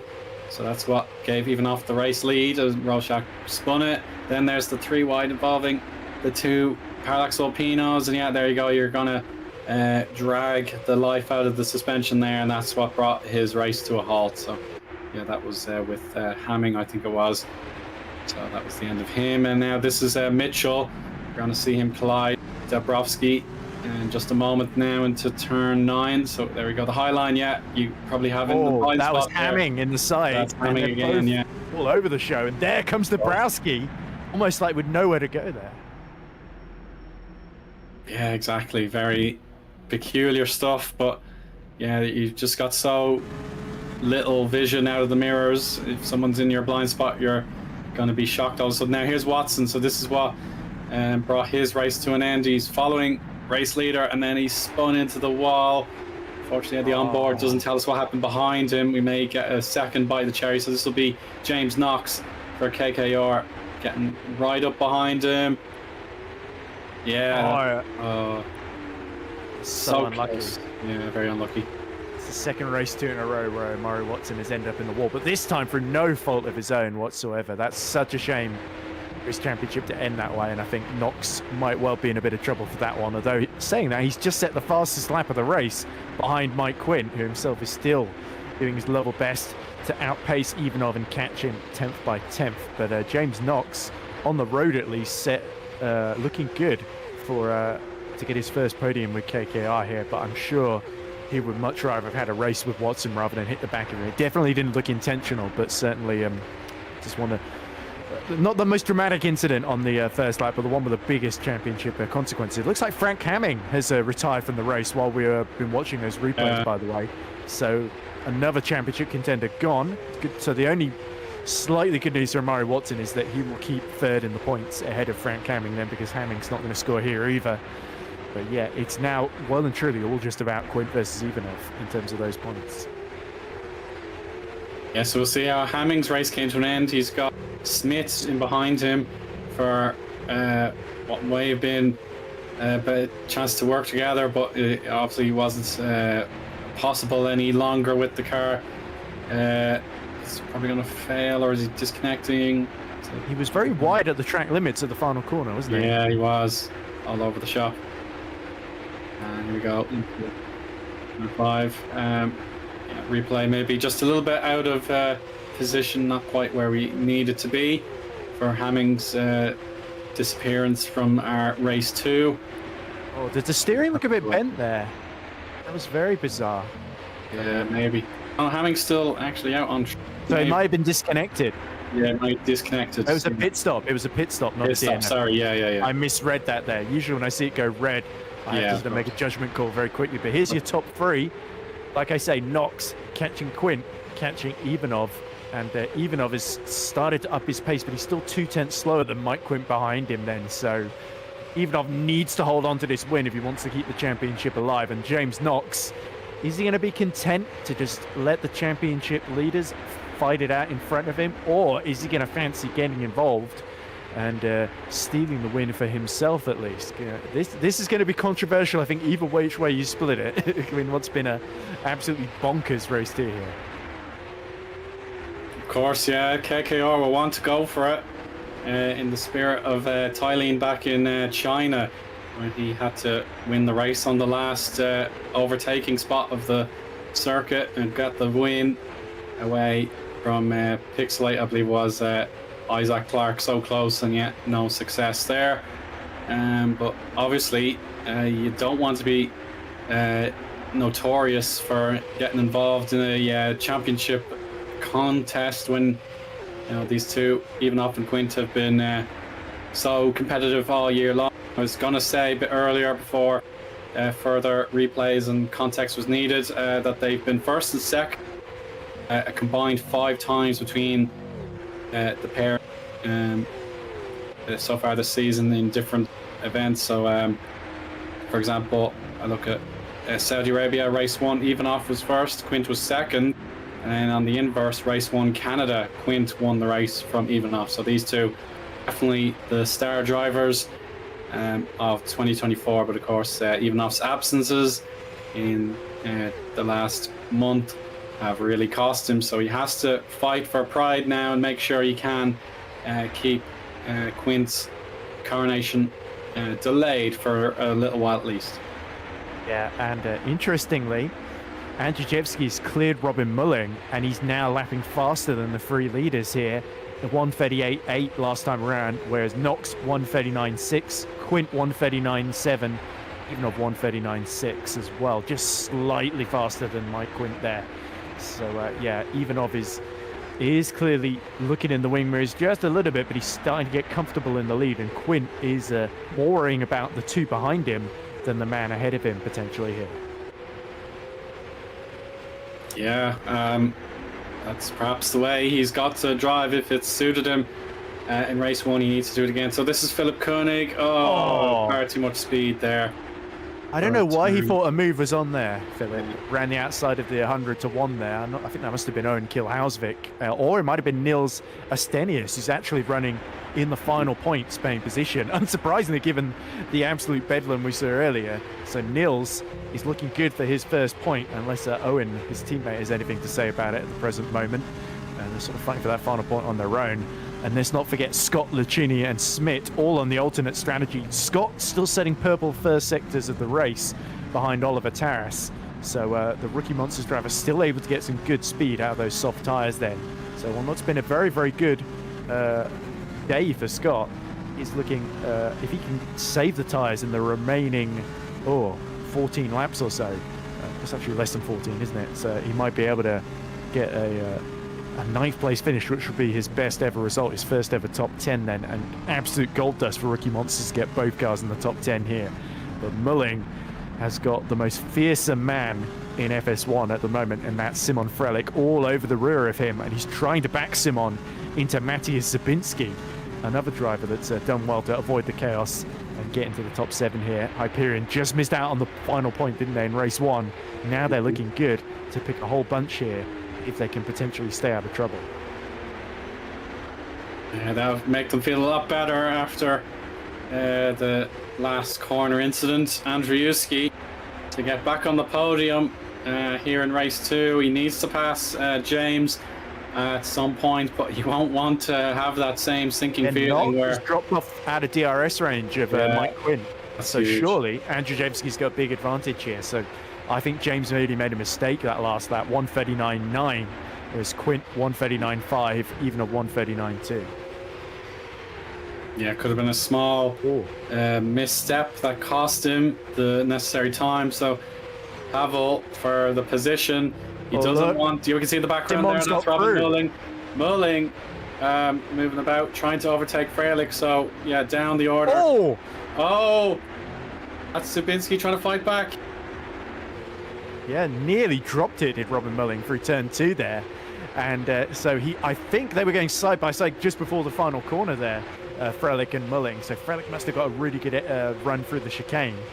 And Mulling finally vanquished. But for Simon Frelick, trying to make it 4 wins in a row, he's now got over 2 seconds to make up to Andrzejewski and Knox. But luckily, Knox, lapping in the 140s, is holding up Andrzejewski. And Simon Frelick has now got a golden opportunity to at least get himself in that fight for the podium. But now it's 2.5 seconds between Knox and Quint. So Quint is now back within half a second and lapping 4/10 quicker than Viktor Ivanov. So he's now really started to loosen up a bit and get his mojo back now that he's not being attacked by James Knox behind him. Yeah, I've the opportunity here. James Knox, what he can do perhaps is take a little bit of inspiration from Frelick and how strong he was to holding the race lead for the entirety of the second stint when they were head-to-head for the win. So Pavel does not want to be losing this kind of lap time against the KKR participant this evening, and you want to get by ideally in the next lap or two, and you can have a bit of wide open air that you can use potentially to pull away from Knox, or else you have to try and counter defend. But of course Frelick, now that Mulling isn't charging a move around turns 1, 2 and 3, he can start to nail down his time, so he will have to. He's taking a whole second out of them the last lap. Yes, exactly. Yeah, we'll have to keep that work going. Superb 1 minute 39.4 the last tour, now that Mulling is off his case. But no fortune just yet for Andrzejewski, and he does hold the fastest lap at the moment, but there's just constant frustration. So I must presume he's got the cornering speed that he needs rather than the straight line speed. I think Scott's still got the fastest lap actually on the soft tires, 138.828, whereas Andrzejewski set a 138.860. So very, very close to the fastest lap, but not quite the fastest. Let's give Daniel his dues, because Daniel was actually complaining after Baku to me, saying, "Oh, I'm never on stream."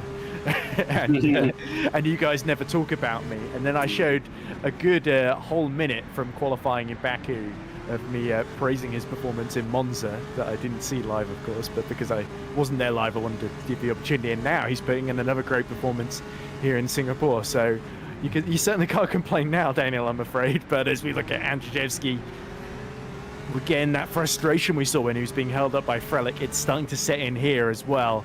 And will Pavel start to get desperate here? Because James Knox has proven himself to be quite the tough cookie, not just in FS1 but in FS2 as well. He had 2 very, very good races actually in the mixed conditions and in the dry in race 2 on Tuesday.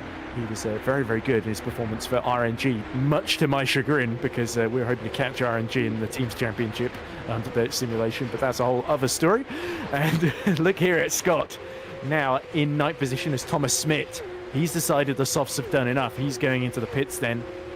So he's going to come out behind Frank Hamming, I believe, in 24th position, as there's a few moves going on further down as those who pit for fresh tyres are starting to fight back. And Taras now is right behind Mulling and Zabinski then. So Robin Mulling not able to live with the pace of Frelick, and that's dropped him into this sort of 6th place battle here with a lot of very, very quick drivers. And of course, Daniel Scott still keeping those softs alive. Lucchini doing the same just behind him. I think Hamming is rather cut adrift in 24th, unfortunately. So Smith, it must have been an unplanned stop. Yeah, it may have been. Yeah, went off at the hards after 4 laps. Yeah, and I think him and Phylan did the same thing, didn't they?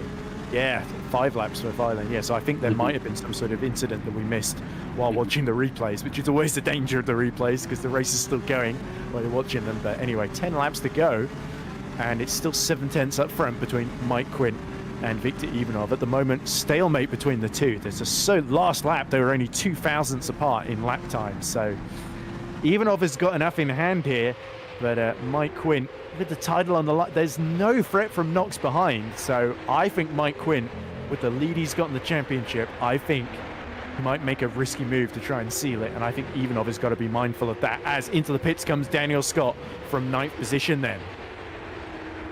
So the softs at the end. Quint will probably use the psychological battle before the physical battle, because if he just doesn't show his hand until very late on, then Ivanov's ability to fight back will be shrunken down to just a few minutes, really. So yeah, I would agree with you, Ed. He will be tempted to go for it, but yeah, there we go. Schmidt now to try. Oh no, that's a King's Racing. That's Ben Willis. Ben Willis. Yeah. Oh, well, at least Ben has got further than he did in race 1. Yeah. But yeah, certainly. I'm amazed we only had 4 retirements on that first lap, quite frankly. But yeah, Schmidt has just set, I think, the fastest 2 sectors of the race on those fresh soft tyres. And look at this, up the inside of Scott. Scott's just got to hold his line around the outside when he gets those tyres up to temperature.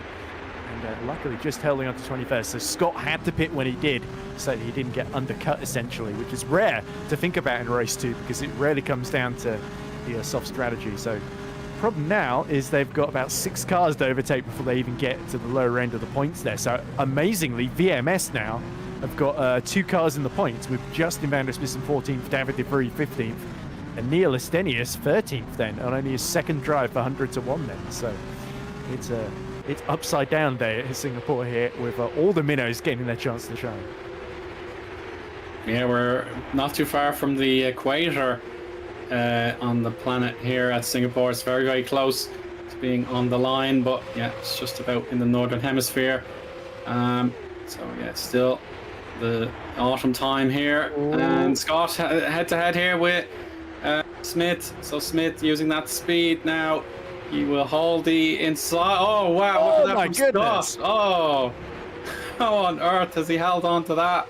The track really does give these cars no mercy on the high line at the final set of corners here at Marina Bay, and that is exceptional from Scott to keep the pedal to the metal and preserve his position for a while longer. That is superb. That was very, very bold from the Scotsman there. And I think Thomas, to his credit, he didn't spin him round, but I was convinced Daniel was going to have to get off the throttle there, but he didn't. And luckily for both of them, David de Vries pit onto his own set of softs as now this time Smith does get the run he needs up the inside into turn 5 and takes away that 20th position then. And the HGP driver needs to get a move on. 6 seconds to Josh Flynn. Of course, he's got 4 scoring points, wants to make it 2 in a row, but he's stuck behind Scott Flack in the sister Pixelate, of course, is up front less than half a second now. Separates Mike Quint and Victor Ivanov. And Victor Ivanov, this is the most pressure he's going to be under all season because he knows one missed braking point, one little distraction here and there, and he can hand this championship on a platter to Mike Quint. I mean, he's been doing that already the last couple of races by not showing up, but now the pressure is well and truly on, and the Bulgarian has got to hold his nerve, has got to win this race. And Mike Quint, he's got that big gap behind. Like I say, he can risk a move here, whereas Victor Ivanov just cannot afford to limb through. Exactly, yeah, it is really for the personal satisfaction. Win the race against the champion who is trying to seal the honor outright in this race 2. But yeah, if Ivanov wants to send a message to the FS1 grid, he will feel it's a great time to do it, just to say, look, I know it's not been my month in September when I couldn't perform, but I am not done by any means. I am here to stay, and I'm here to win more FS1 events for myself and my MS Performance team. So yeah, he's got to hang on in there. But if Mike Quint gets him once, then the temptation will be to make sure he is in full position to fight back before the checkered flag flies. Let's not forget, Ivanov qualified 14th on the grid and about 6/10 off the pace as well. So he's really caught up very, very quickly because now he's absolutely matching Mike Quint's lap times. But Quint has got that DRS on him. He's getting closer as Andrzejewski finally clears James Knox for the final spot on the podium about 5.5 seconds down the road then. So excellent job. But in fact, James Knox has held him off there. So they're still battling side by side. And Andrzejewski has this time got him. But look at this. Frelick going for both of them and almost being pushed into the wall. But up he goes. Is he going to be able to pull it off? No. Andrzejewski once more holds Frelick at bay. And Knox has to slot down into 5th position, which would still be his best finish. And now Mulling, Zabinski and Taras have caught them. Game on. Yeah, and for once, Andrzejewski knows what it's like to be in front of Freilich on track for position. Of course, strategy played its part in race 1, but look at James Knox go. He will not yield for anybody. He really wants his chance at a big haul of points for Kaizen Racing. Robin Mulling just behind. He will, of course, have his own motivation for Team Rookie Monsters. Then Zubinski, he's really performing beautifully after he was quite down the order in race 1. I suppose he got a handful of points in 11th, I think it was, but wasn't really able to glitter around these streets. And now he's got himself a very healthy 7th position ahead of Oliver Taras, who would have been a podium contender if it wasn't for that penalty in the first race. And now he's really got himself in a strong position if he can keep fighting on for more points before the end of this race 2. So the only driver, by the way, who started on the softs and is going to try and get to the end, it seems, is Mirko Licini in 9th, who's holding off Ockenhaug, making his second ever start, of course, in his debut at race event, and Harry Smith right behind. Remember, Smith had that awful first race and has now fought his way back into the points amongst all of the chaos. The sole remaining Netrex, and with Mike Quint trying to fight for the win. And where's Menno at the moment? Is Menno still in this one? In the Menno's second 12th. 12th, yes, and Menno on for a good haul of points, just 6 seconds down the road. So, yes, Netrex already lost 9 points in race 1. They're going to lose a whole lot more. So Harry Smith needs to clear those 2 in front of him. Lucchini is going to start to really struggle in the next couple of laps. So they're saying that he was 3/10 quicker than Ockenhaug last time around. So the pressure's really on Harry Smith here. In terms of the team's championship as well. We can't forget that battle is going to run and run over the next couple of events, we believe as well. Could potentially go down to the wire, but I think Mike Quint is very, very intent to wrap the drivers up. Before then is Freilich. Oh, just nudges the wall at turn 7. He wants another go at Andrzejewski. The reverse grid means we're seeing a mirror image of race 1 effectively between those two.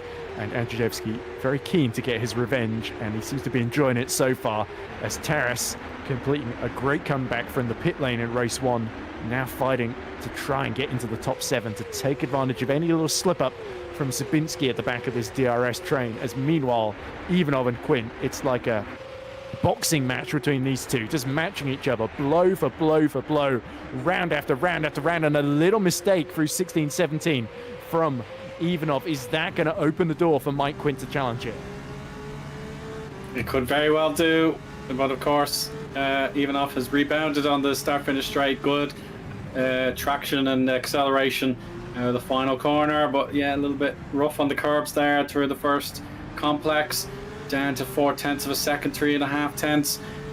Quint, if he gets turn 5 nailed on, he should be prepared for the attack, but no, again, Ivanov really good with the acceleration. And yeah, it seems this is a waiting game for Mike Quint. He's been so determined down the last year or so. I know 2023 treated him very harshly with bad luck across the board. He's dusted himself down and he's fought his way back up, and he's just about 10 or 15 minutes away from potentially the finest moment of his FS1 career. Oh, Taras! Oh yes, let's see Taras. Can he? Oh He my can. goodness. Yes, beautiful. That's exactly the move that Luke Mitchell, his teammate, tried to do on Harry Smith in race 1, and it ended in tears. And Zabinski had to be incredibly cooperative there. In fact, he's now actually starting to give DRS to Lucchini on those very warm 17-lap-old softs behind them. But excellent bravery from Oliver Taras. And he's really shown what he's made of today. Maybe not necessarily up the very top of the grid, but considering the penalty he had coming into this, to be in the top 7 right now after scoring points in race 1, that's a really impressive performance from the Brit. Yeah, super stuff. And we'll check in towards the end if Oliver can actually fight his way closer to Robin Mulling for the 6th position. But now heading towards 4 to go. Quint, he's just playing with his opponent thus far. He is using that psychological game. If Ivanov takes his eyes off his mirrors and realizes, oh, I left that gap open, then Quint will certainly take it. But until then, Uh-oh, what did you see? It's 100 bad news for 100 to 1. Nils Estenius that was just holding on to the final point. He'd been overtaken by Phelan, and now he's dropped all the way down to 18th though. So even those who started on the hards and that don't have the experience are really starting to struggle keeping them alive in the closing stages then. So that's why we saw so many pitting. But Phelan is the first of those who've pit, and is trying now to catch up to Russo in 13th. Yeah, so KKR, their haul of points could be absolutely enormous, but of course Thailand, we know how quick he was in race 1. It is faring a little bit differently with his alternate strategy that had to be deployed after an early pit stop. He didn't want to make it, of course. He's fighting his way as best he can. He's got Federico Russo about a second and a half clear of him. Now, with 3 laps to go at the line, Ivanov still ahead. There's almost nothing to separate these two classy drivers who want to become the champion of Formula Sprint 1 in the year 2024. And Quint uses a very high line there. He's able to gather himself back up. And it's 139.3 for Ivanov. So he gains 1/10 of a second on that last lap, but it will be reduced back to nil really as the DRS is coming. Ed, we'll see if this is the moment with 3 to go. Yeah, the yellow flag there cleared. I think that was for Eoin Kilhausvik, unfortunately, who's fallen to the very back of the field. So more bad news for 100 to 1. As you see, another yellow in sector 2. But look at this, Quint looking closer than he has before. He's like a cat toying with a little mouse, his prey in the form of Victor Ivanov. But Ivanov, make no mistake, he is no mouse. He can be a lion if the situation calls for it then. So we've got cat versus lion then. But Mike Quint is definitely a very, very cool cat. He's been there's been a real confidence to his driving all season. Like, he had the first half of 2023, he was very, very strong before all that bad luck hit him. And he never really quite got things working his way in terms of the technical issues. But those gremlins, luckily, they've stayed away this season, and Multiforce have really had their main guy in exactly where they wanted them. The only one that's really been able to spoil the party consistently is this man in front of them, Victor Ivanov, isn't it? As look at this, Daniel Scott, clears Scott Flack. The 2 Scots, of course. And now Daniel's only a point, just a place away from the points then, behind Thomas Smith, his fellow soft tyre switcher. As look how close both of them go to the wall then, as they're about to start the penultimate lap then. Mike Quint is running out of opportunities if he wants to take this championship tonight. Yeah, and I suppose the golden lion is the heraldic symbol of Bulgaria, so it's quite apt that you called him a lion here, Ed. So representing his home country with distinction here, if you can replicate that also symbol of the nation. Symbol of the Netherlands, isn't it? Appropriate enough for Mike Quint. So. Yeah, there you go. Now, yeah, very. It's more of an orange line in that case. Yeah, the orange line, yes. A gold versus orange, or Oranje, for the Dutch. Let's see what can develop in these final few minutes of the race. Freilich, can he get Andrzejewski for the double?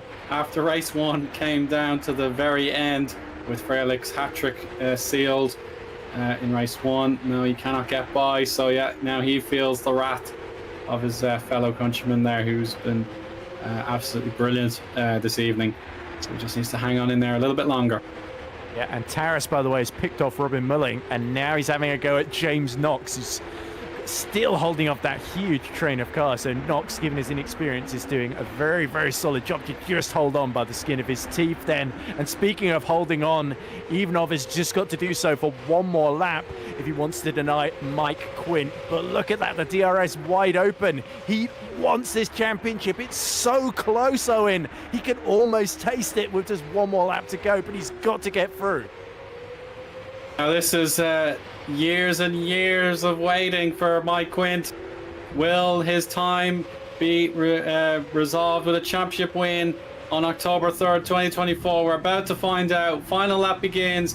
He's got his opportunity right in front of him. He can take it. He's going to get very close now. Here we are. His eyes look really worn on Ivanov's car.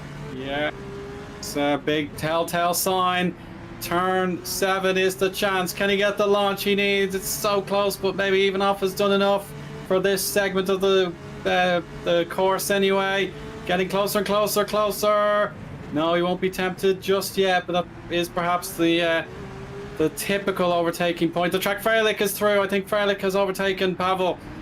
That may be decisive, I don't know, but we'll stay on board with these consequential corners coming up. Singapore Sling on the way. It'll have to be single file here. Anderson Bridge, perhaps the last chance to put the pressure on to Victor. Let's see what he can do. Here we go. This is it now, Ed. Let's see. He's gone for it. Oh, he's now side by side. He's got DRS though. Ed, I think he's got it. Oh, here we go then. Mike Quint is going to be on the outside, so he's got to do a ring of death to try and win this championship. And Victor even on side-to-side contact. And Quint's through. He's surely going to do it now, Eoin. But unless Victor even offers one shot, he's got the chicane to come. Not got DRS. He's not got exactly. Maybe a bit of understeer just to put the pressure on. But Mike Quint, he's there. He's through. It's one corner to go, and he will be crowned the brand new Formula Sprint 1 champion. Eoin has got nothing else to give. Mike Quint, congratulations. He's waited so long for this opportunity. The pain of 2023. Can we put the rest of the perhaps friendly tap in a little bit of gamesmanship there? Victor realizes the day is done. Mike Quint is our brand new champion with an audacious pass into turn 14. How appropriate that is. That is Menno's number on his car. The 11 is the champion. I think Victor feels he just got sort of barged out of the way in the fight for victory there. I think Victor sort of knew championship was a bit of a long shot for him anyway, but I think full marks to Mike Quint for just absolutely going for it, and he was sensible as well. He didn't make a kamikaze move into 5 like we thought he was going to do, but like you say, huge moment for him and for Multiforce, their first title, like I said at the beginning, in 7 years since Alex Siebel in 2017 winning the Drivers' Championship for them. And surely I mean, Victor can protest all he wants, but I think it's inarguable that the best driver has a triumph this season, and Mike Quint. So many times this season he's been able to make it happen for him, and I really thought Victor was going to hold on to that win there, but Mike Quint once more proved me wrong. And also well done to Simon Freilich for getting past Andrzejewski on the final lap as well. Excellent fight between those two, and I'm sure Pavel will be just slightly annoyed to lose that again as whoa, and Knox decides to celebrate by doing a barrel roll there, I think. His 5th position there, so I guess him and Taras getting 2 excellent results considering where they started. Of course, yeah, that's unreal stuff. And now finally a spot on the road to have a little bit of a spin. This is like the start of lap 1 again. Yeah, it's a repeat of her earlier scenes, but yeah, James just seems to oops. Oh no. Oh, the museum piece is ruined. They'll have to put that back together for the Multiforce I suppose HQ. And we're going to check out a replay here earlier on with Ben Willis. I know he spun here. Yeah, that's the spin. Yeah, that's the unfortunate one that cost him a shot at 21st or thereabouts. And now this is where Freilich managed to pip Andrzejewski for the 2nd time today. It's actually a run down to turn 7 that got the job done through the turn 6 kink. Yeah, I think that's 5 actually, but okay. That's number. Oh, look, he just about got it turned in, and so did Andrzejewski. So even the hards on the front runners were starting to die at that point, of course. But quite rightly, we focused on the championship battle, as you say, Eoin, and Mike Quint making an unconventional move at turn 13, but a title-winning move nonetheless. And it'd be interesting to see what him and Eoin have to say after this one. Usually Victor doesn't speak to us, but I'm sure we can probably get a few words out of Mike after winning the championship. Yeah, so after, I think the debut of Mike Quint was all the way back in 2016, the Vintage Series historic race at Imola, and now in 2024 he has become the brand new FS1 champion with 2 races to spare, and he can be so proud of himself. All season long he's been truly spectacular, and Multiforce, you know, a vintage team. They've been with GPVWC for so long as well, so it's great to see that combination back. Victor Ivanov, he tried his best as a new name for our grid after TOP, dominated a lot of last season, and unfortunately this year wasn't his year, but I hope that he can take inspiration from Mike Quint and try again next year and go for the ultimate honor perhaps in 2025. Szymon Frelick, P3, so he gets 2 podiums for his trouble. Of course, he had to study at university, so we didn't get to see him at his very best all year long, as opposed to the half season he's been able to pull off. Pavel Andriuski in 4th, another brilliant showing from him, but unfortunately his countrymen beat him 2 times out of 2. James Knox for top 5, really impressive stuff there. I know lap 1 was a bit chaotic, but he made it through in the end. KKR buzzing with that. Oliver Taras gets P6 in the end. Really impressive for him after having to start 13th after his fight back in race 1. Then our top 10 is completed by Robin Mulding, Mirko Lucchini, Matthew Zubinski, and Harry Smith. So Harry Smith back to his reasonable best here in race 2. Menno Clont finishes 11th, so more symbolism there in the Multiforce camp. Federico Russo 12th. Tylene pitted earlier than he would have planned. He recovered to 13th. Magnus Okenha gets 2 points in race 2 after race 1. He had a bit of a sinking feeling. He gets 2 points there. And then Thomas Smith also ends his debut with a point. Scott Flack missing out, unfortunately. Pixelate were obviously able to benefit in race 1, not so much in race 2. Daniel Scott splits those pixelates apart there with a strong drive. We saw some of his excellent performances too. Then we've Josh Flynn 18th, Niels Astenius 19th, and Justin van der Smissen makes it to 20th. David De Vries and Ben Willis are the final classified drivers. And then the DNFs are as follows: Owen Kulhausvik, Frank Hamming, Philip Koenig, Amari Watson, Luke Mitchell, Matthew Dabrowski, and Patrick Roszak. So that lap 1 will go down in absolute infamy, but it was one heck of a watch, wasn't it, Ed? It certainly was. It was great to see it settle into a fantastic title decider. Just you got to feel a bit for Hamming and Watson, really, who it seemed like, especially Watson, taken out through no fault of his own there. But nonetheless, they both had some absolutely fantastic drives this season. I'm sure, like Victor Ivanov, we'll see Hamming and Watson back for more. They've got a lot of fans always cheering them on in the chat then. But I think it's time for interviews. It is, of course, yes. With someone very keen to talk to us. We do, yeah. So I think Multiforce, as an organisation, deserve their flowers. So we can have the driver pairing together, Mike Quint and Menno Clont, so we can hear from the both of them together. Welcome, Mike. Welcome, Menno. Can you hear us both? Yes, loud and clear. Brilliant stuff. So, Mike, all that can be said is many congratulations. You are the new champion. How does it feel? It's unbelievable, honestly. I never thought I would get this far in sim racing. I think many people didn't think I could get this far, but yeah, the final move was, we did touch wheels a bit. Wasn't, I think, could have been cleaner, but I can't describe it. It's amazing.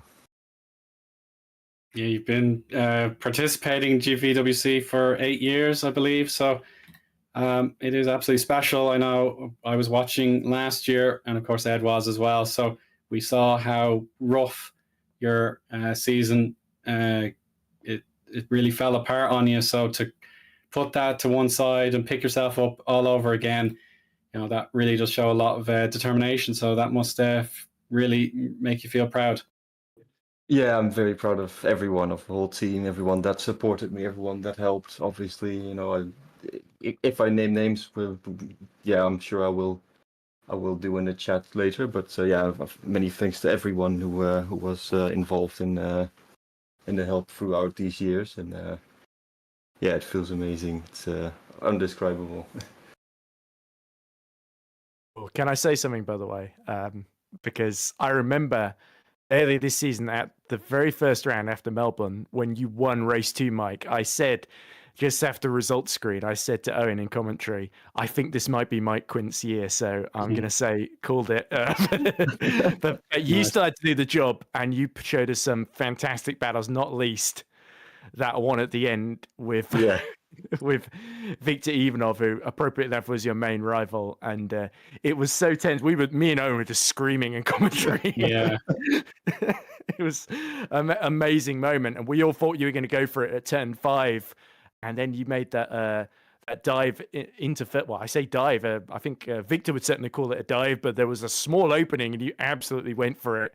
We saw Victor just chewed through the rear tires. They were looking very loose as the race went on. Did you think 13 would be the best opportunity, or was it an instinctive thing? You didn't plan it in advance?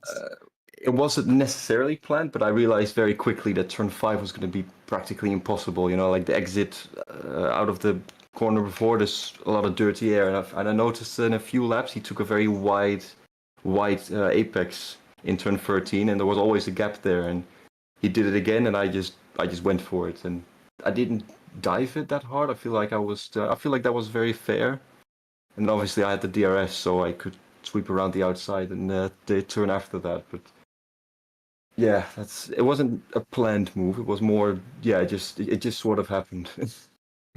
It certainly did, and I couldn't think of the drivers' championship ending in a more dramatic way than that. So, drivers in the bag. Absolutely, congratulations to you, Mike, because that's a huge achievement. But there's still something left to fight for. That's the team's championship. You may have noticed Netrex didn't have a particularly stellar day today, and the gap has been, I think, halved. It was 34 points going into race 2. You gained, I believe, 19 points, so the gap's now 15 points with 2 events left to go. Do you and Menno fancy your chances? Because it's 2011 was the last time Multiforce won the team's championship. 17. It's been 7 years since you won the drivers. That drought's ended. Can you end an even longer drought for Multiforce? Yeah, it's. We're certainly going to have to look at that. But I didn't think we would have been this close to Netrex. They've been definitely, I think, the quickest team out there this year. But I guess the last few races have been a bit unlucky, and I didn't know it was that close. But I guess we still have something to fight for in the final 2 rounds. Yeah, we wouldn't want you to get bored, would we? After sealing it 2 events early. Exactly. But anyway, once more, congratulations. You've put on an absolutely stellar show, Mike, and a very, very deserved title. Well done to you, to yourself, and the entire Multiforce team. Yes, thank you very much. Thank you to everyone as well. So I think I'll hand back over to Eoin, and he's got someone else here to talk to. Yes, so Menno, obviously your moment of the year arrived back at Imola. So now the positive karma Mike provided to you, it's been repaid, I'm sure. You must be absolutely thrilled for him. Yeah, it is amazing what Mike achieved this year. I think already last year he was really good. But I think, last year was just learning from mistakes made in that year for Mike. And I think now he just did one better. He just, he's faultless. He's so good. And that he got the title is what we worked for as a team. And that is really important. When I won back in Imola, I was always afraid, what if those 3 points of that win will be actually what he loses on somebody like Victor. But in the end, he now already got it, so I'm really happy. So yes, it's very good to see he clinched it already. He did an amazing job. Indeed, yeah. Just with your own race, I know the first event you had to spin in race 1, so that cost you a few extra points, unfortunately. But race 2, you got the appropriate 11th place as a sort of backup to the number 11 car that's now the champion. So. Can you comment on how you got an improved result in race 2? Yeah, it was for me. It was just being very clean, because it was a long race, also for tires. So I actually did my own race. Let the others go, and I just knew that at the end I could get something. And I had a very good fight with Magnus Ockenhaug, who was really fair to me. He was on very warm tires, and I had more juice in than left. So I could get P11, which was great also for me. in my own driver championship. I hope to secure P11, but with Roadsack and Mitchell and even Meunier, that is very, very difficult. But overall, I think, shame from race one was just an incident. But it is what it is. That was Taras, wasn't it? Yeah, but I think that was just all fair. You of course you take a risk when you want to overtake or re-overtake, and I think it just hit his rear, and it is what it is. I mean, if you don't no longer go for it, you're no longer a racing driver. Personally, today was also a little bit important because now I passed Jason Muscat in the all-time starts, so I'm now one ahead of him, and I believe I'm now the man with the most starts in this series ever. I believe I've got 281. Just count that back, 281. So that's right. You mentioned that to me before, Menno, and I completely forgot. That was a bit of a thing because I just do this for so long, but always Jason was always ahead, and now he missed a round, and I jokingly said to Jason, well, like, I want to get that more starts than you, and we laughed about it, and Jason said, no, I'll do the rest of the season just to not give that to you, and in the end, I got it. So you don't gain anything with that, but it's just, I'm happy I achieved that in a bit of a very long time, and I still really enjoy doing this series. So it is very good. Yeah. And we enjoy having you too, Menno. Yeah. So one title secured. Best of luck trying to secure the team's title. Like we say, 15 points is the gap. So you just need to avoid Oliver Taras's rear wheel, and you should be all right. Well, congratulations again to our Malta Force contingent, Menno Clant, and our 2024 champion, Mike Quint. Thank you both for your time. Yes, thank you very much. Right. Harry Smith wants to talk to us next, by the way. He's specifically requested. So NetRex want to get their word in. Yes, that's fair and balanced. So, Harry Smith, come on down. Welcome in, Harry. I suppose that was quite an evening for you. With action in positive and negative ways. So what was your take on our events today? Thank you for having me.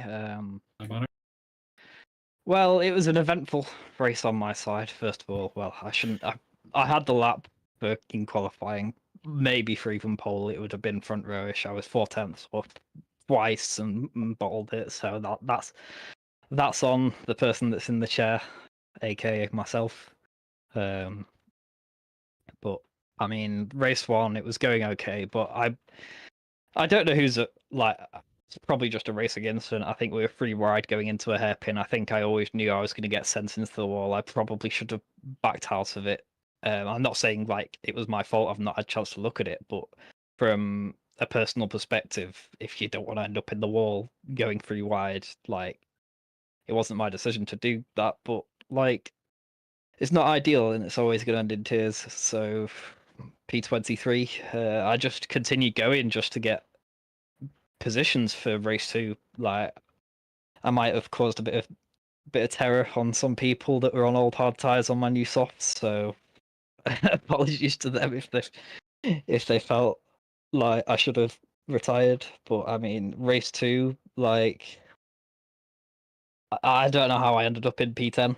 To be honest, after starting 23rd, I'll have to go back and watch the first few laps. But I mean, everyone really does need to watch lap 1. It was utter mayhem. I mean, I just we need to. We're nearly at the end of the season now. I'm going to be honest. I'm tired. It's a very long calendar.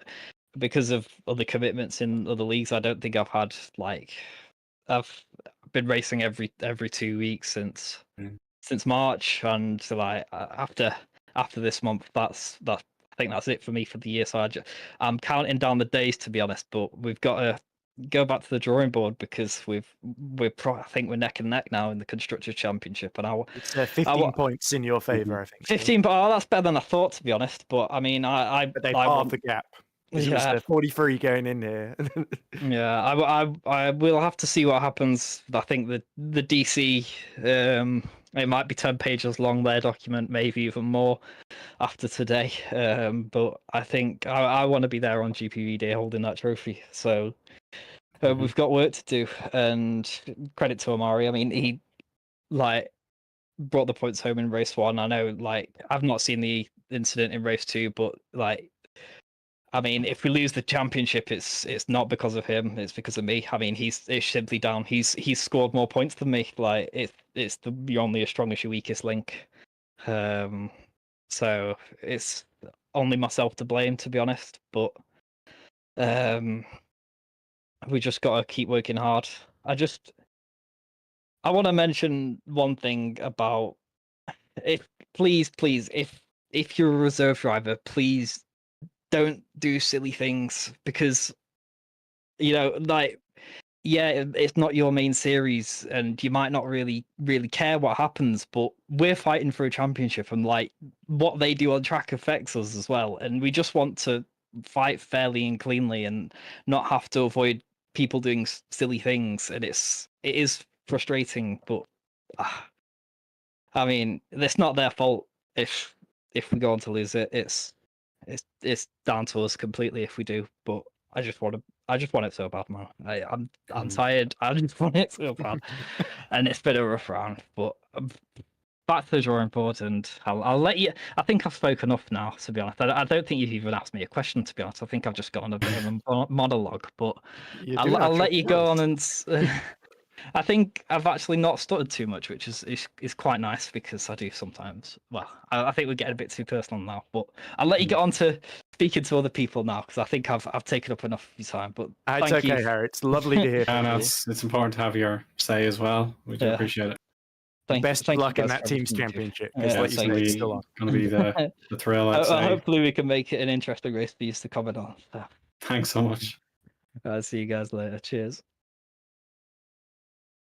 Shimon, it's rare to have the race 1 winner. Yeah, the race 1 winner doesn't usually have to wait this long, but exceptional circumstances for this evening. Shimon, you've made it again for race 1, so you got 3 wins in a row with the pole position. So standard fare, how did you feel that went in a brilliant battle with Pavel? Well, it went a bit south in the final laps. Yeah, I thought I had the tires in check on both stints, because I saw that Pavel was sliding out of the bridge hairpin and some other corners. I thought, he's using the tires more, so I'm fine. And then that wasn't the case. Yeah. I knew that as long as I don't make a mistake, I would be fine from attacks. And then I hit the wall. Yeah, that was I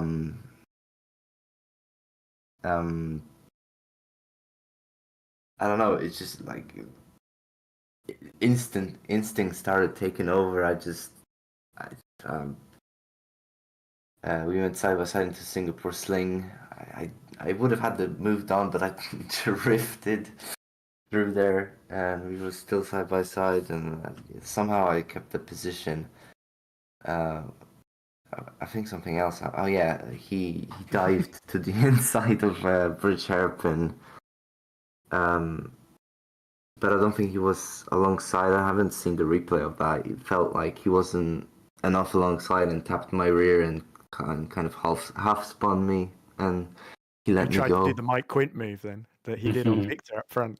Yeah, but he let me through. So yeah, I feel like we have good respect between each other. And yeah, from that it was just getting it home on very damaged rear tires. I wouldn't have thought doing this series I would drive on such low tire where we usually try to stay above 60 on the rear. I finished on 47 and that was horrible. And yeah, somehow got the win in the end. Although Pavel deserved that one as well. His pace was as good as, or maybe even better than mine. And maybe he would have got the win if it wasn't for my pole position. And then in race 2, bit of chaos on the start. Yeah, tell us about it. Yeah. I did not know what was happening because I go into turn 3 and suddenly I see 6 cars just bunched together. I'm like, okay, where do I go? Um,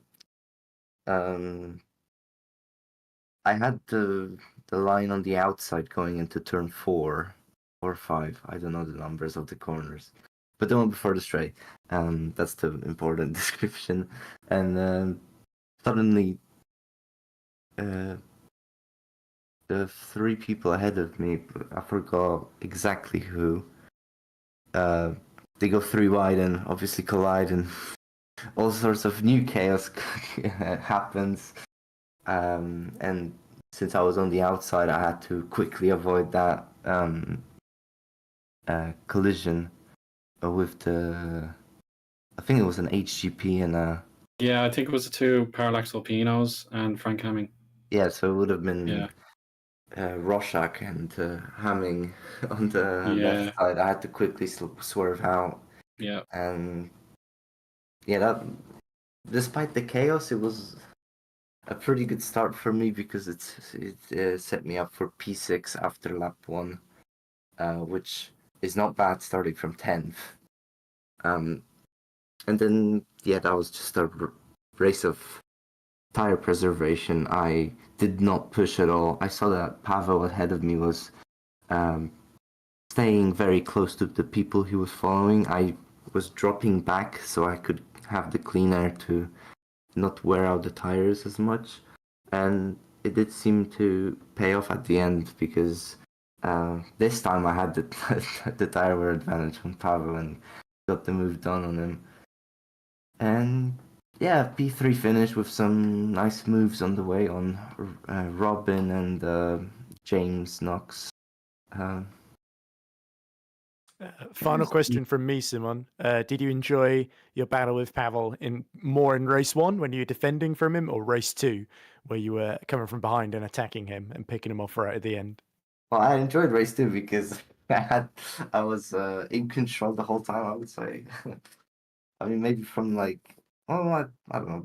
Both battles were interesting, I think. Well, from a driver's perspective, I don't know about the viewer perspective, as it might have seemed like a train until the final lap. But yeah, it was a little bit of a game of chess, the second race. The first one I didn't like so much because I had the pressure constantly on me. Yeah, we could tell you were Yeah. just tensing up in that seat all the way through. Yeah, it reminded me of the Super Cup 2021 win I got at Singapore. It was very similar.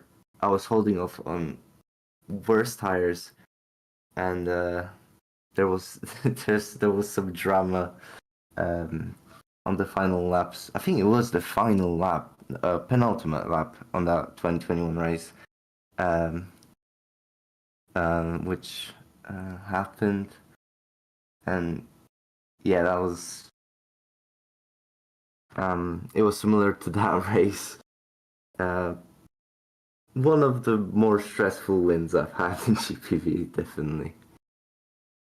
Yeah, but that's your second hat trick of 3 wins in a row you've done this season, which is pretty exceptional to think about. Like, even last season, I don't think you did that 2 times in the season where you won 3 races in a row. So we have to acknowledge that and say congratulations and best of luck to getting more wins in the final 4 races to come at the final 2 events in Circuit of the Americas and Interlagos. Thank you. Right, I think we've probably got time for one more, Eoin. And fittingly enough, after his best ever result in race 1, shall we go for Pavel Andrzejewski? Yeah, I hope he's ready. Yeah, let's bring him in. So, Pavel, you got yourself a podium and a 4th position. So, great evening for Parallax Alpino. Would you feel the same way? Well, I think that will be maybe surprising for you, but I feel so much sports angered, and I am so tilted after this race one, how it happened and how the outcome was, because I felt that I had huge pace advantage over the whole field actually, because as you saw in the first stint on on slicks on softs, I mean, we just drove off with Szymon over the distance. Unfortunately, I didn't get the overcut on the pit stop phase. It wasn't close at all, actually. And during the second stint, I tried some different strategy. First of all, I was preserving the tires, and I think from lap 23 or 25, something like that, I was pushing him enormously, and it was, I think, this close.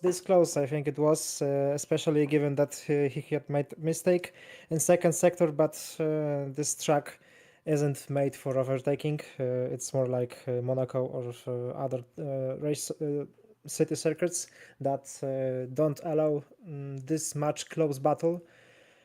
This is unfortunate because it's the second time in a row that I was in very good position and shape to overtake Szymon. First time was during Monza race 1. This time it was during this race 1, and also he had overtaken me in the second race, but this is the another story. I think I have overdriven the tires there a little bit, and I've heard that Szymon had very much higher tire usage and degradation, so it was just up to mine talent and lack of skill to keep the car on the track and not getting overtaken by him. But yeah, for now I'm very angered, and this is some kind of sports anger, but I think I will get over it. And I see that round after round after round, I am the faster and faster and faster. So I'm happy that that this is happening, and I'm getting up to speed still.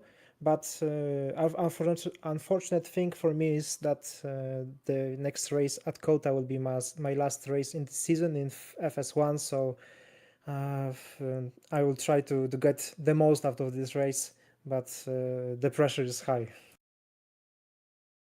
Well, yeah, we do appreciate the honesty, Pavel. Yeah, I can totally understand the opportunity to win was there for the taking, and it just didn't work out. And then race 2, I know the first lap, there was a mental bit of driving across the grid. So you had the 3 wide with your teammate and Frank Hamming as well. So that caused a bit of chaos as well. So at least you got out of that unscathed. This was very unfortunate because something has happened to Patrick on the opening corners. I think in turn 3 he got he got tagged. Yeah. Okay. Simon made a little bit of contact with him in turn 3. Yes. Okay, so this is the case. But I think I've reviewed this in a short while. I've seen that I was on the apex. Frank was in the sandwich of our cars, and I think Patrick didn't assume that we are in free ride situation, but. Yeah, this shouldn't have happened at any circumstances. So I will be not maybe surprised if I get a penalty, or maybe if Patrick gets a penalty, because first of all, I shouldn't be there in the free ride situation. I think the rules don't state that in the current form, but I remember there was some kind of rulebook telling about that. And unfortunately, Patrick has closed this corner too much, not giving room for free cars actually. But I think he assumed that I'm not there, or maybe I will be yield off from this corner.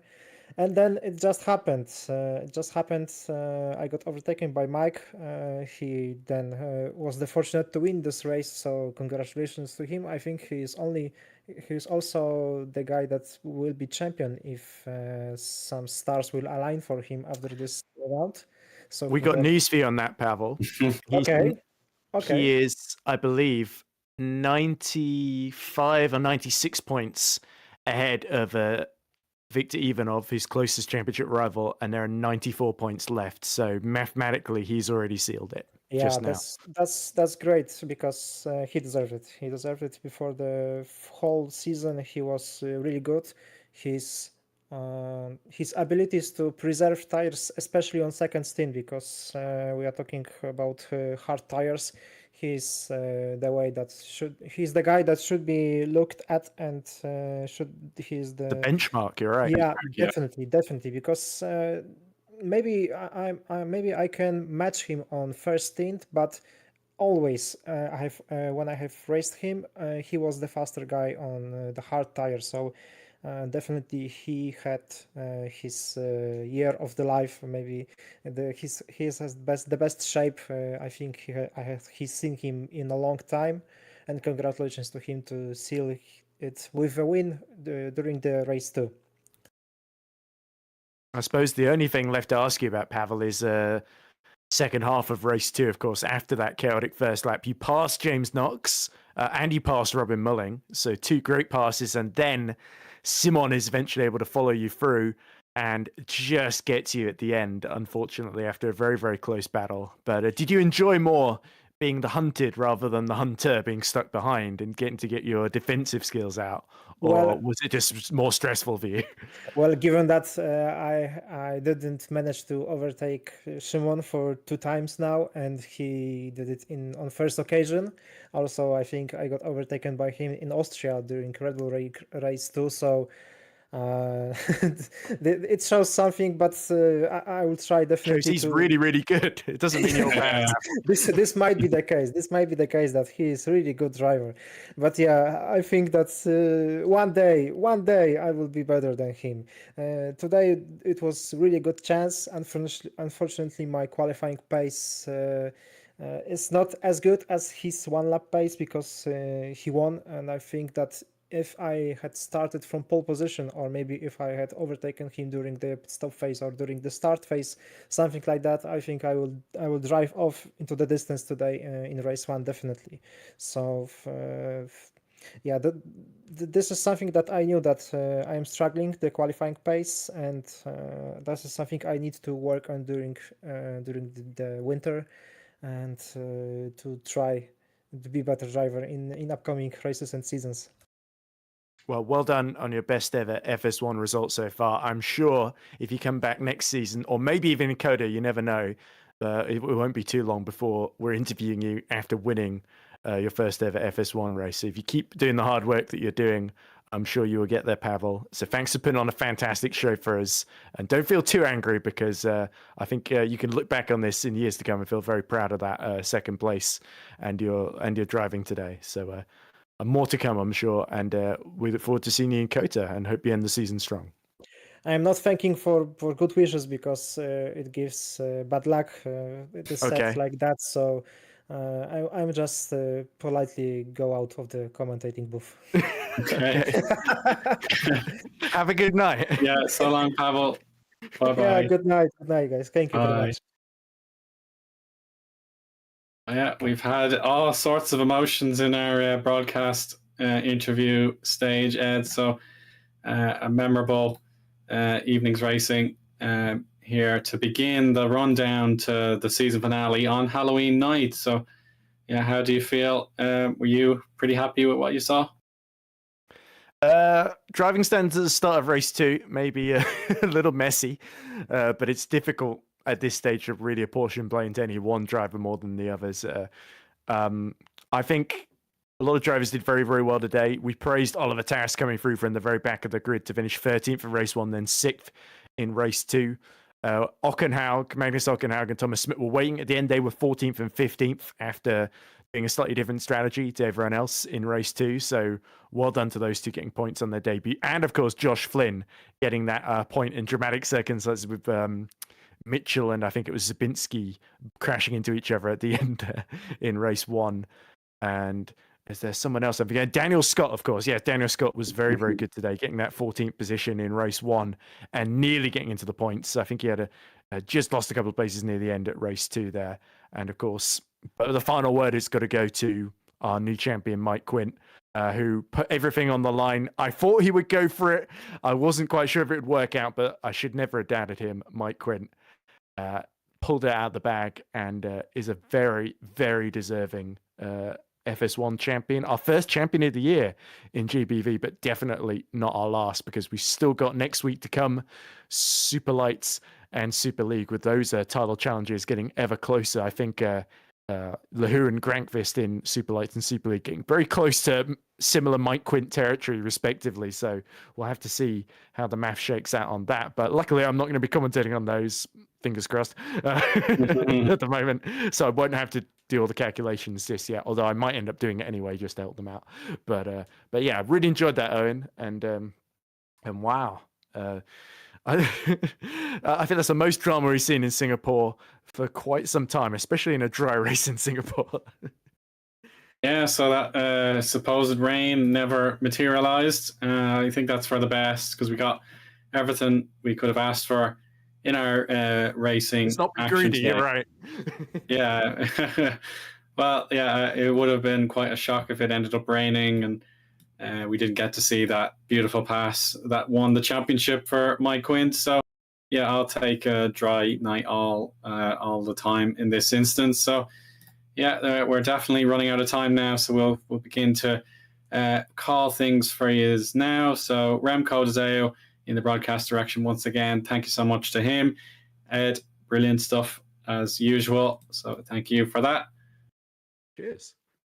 And then for myself, on Harmon, it's 2 weeks to go until Kota, and then the finale, as I say, is at the end of the month on Halloween night. So hopefully you'll have your trick or treat candy ready to go for racing action to wrap up the 2024 campaign that has seen such joyous moments, especially if you're a Maltese. Thank you so much for watching. Take care. Good night.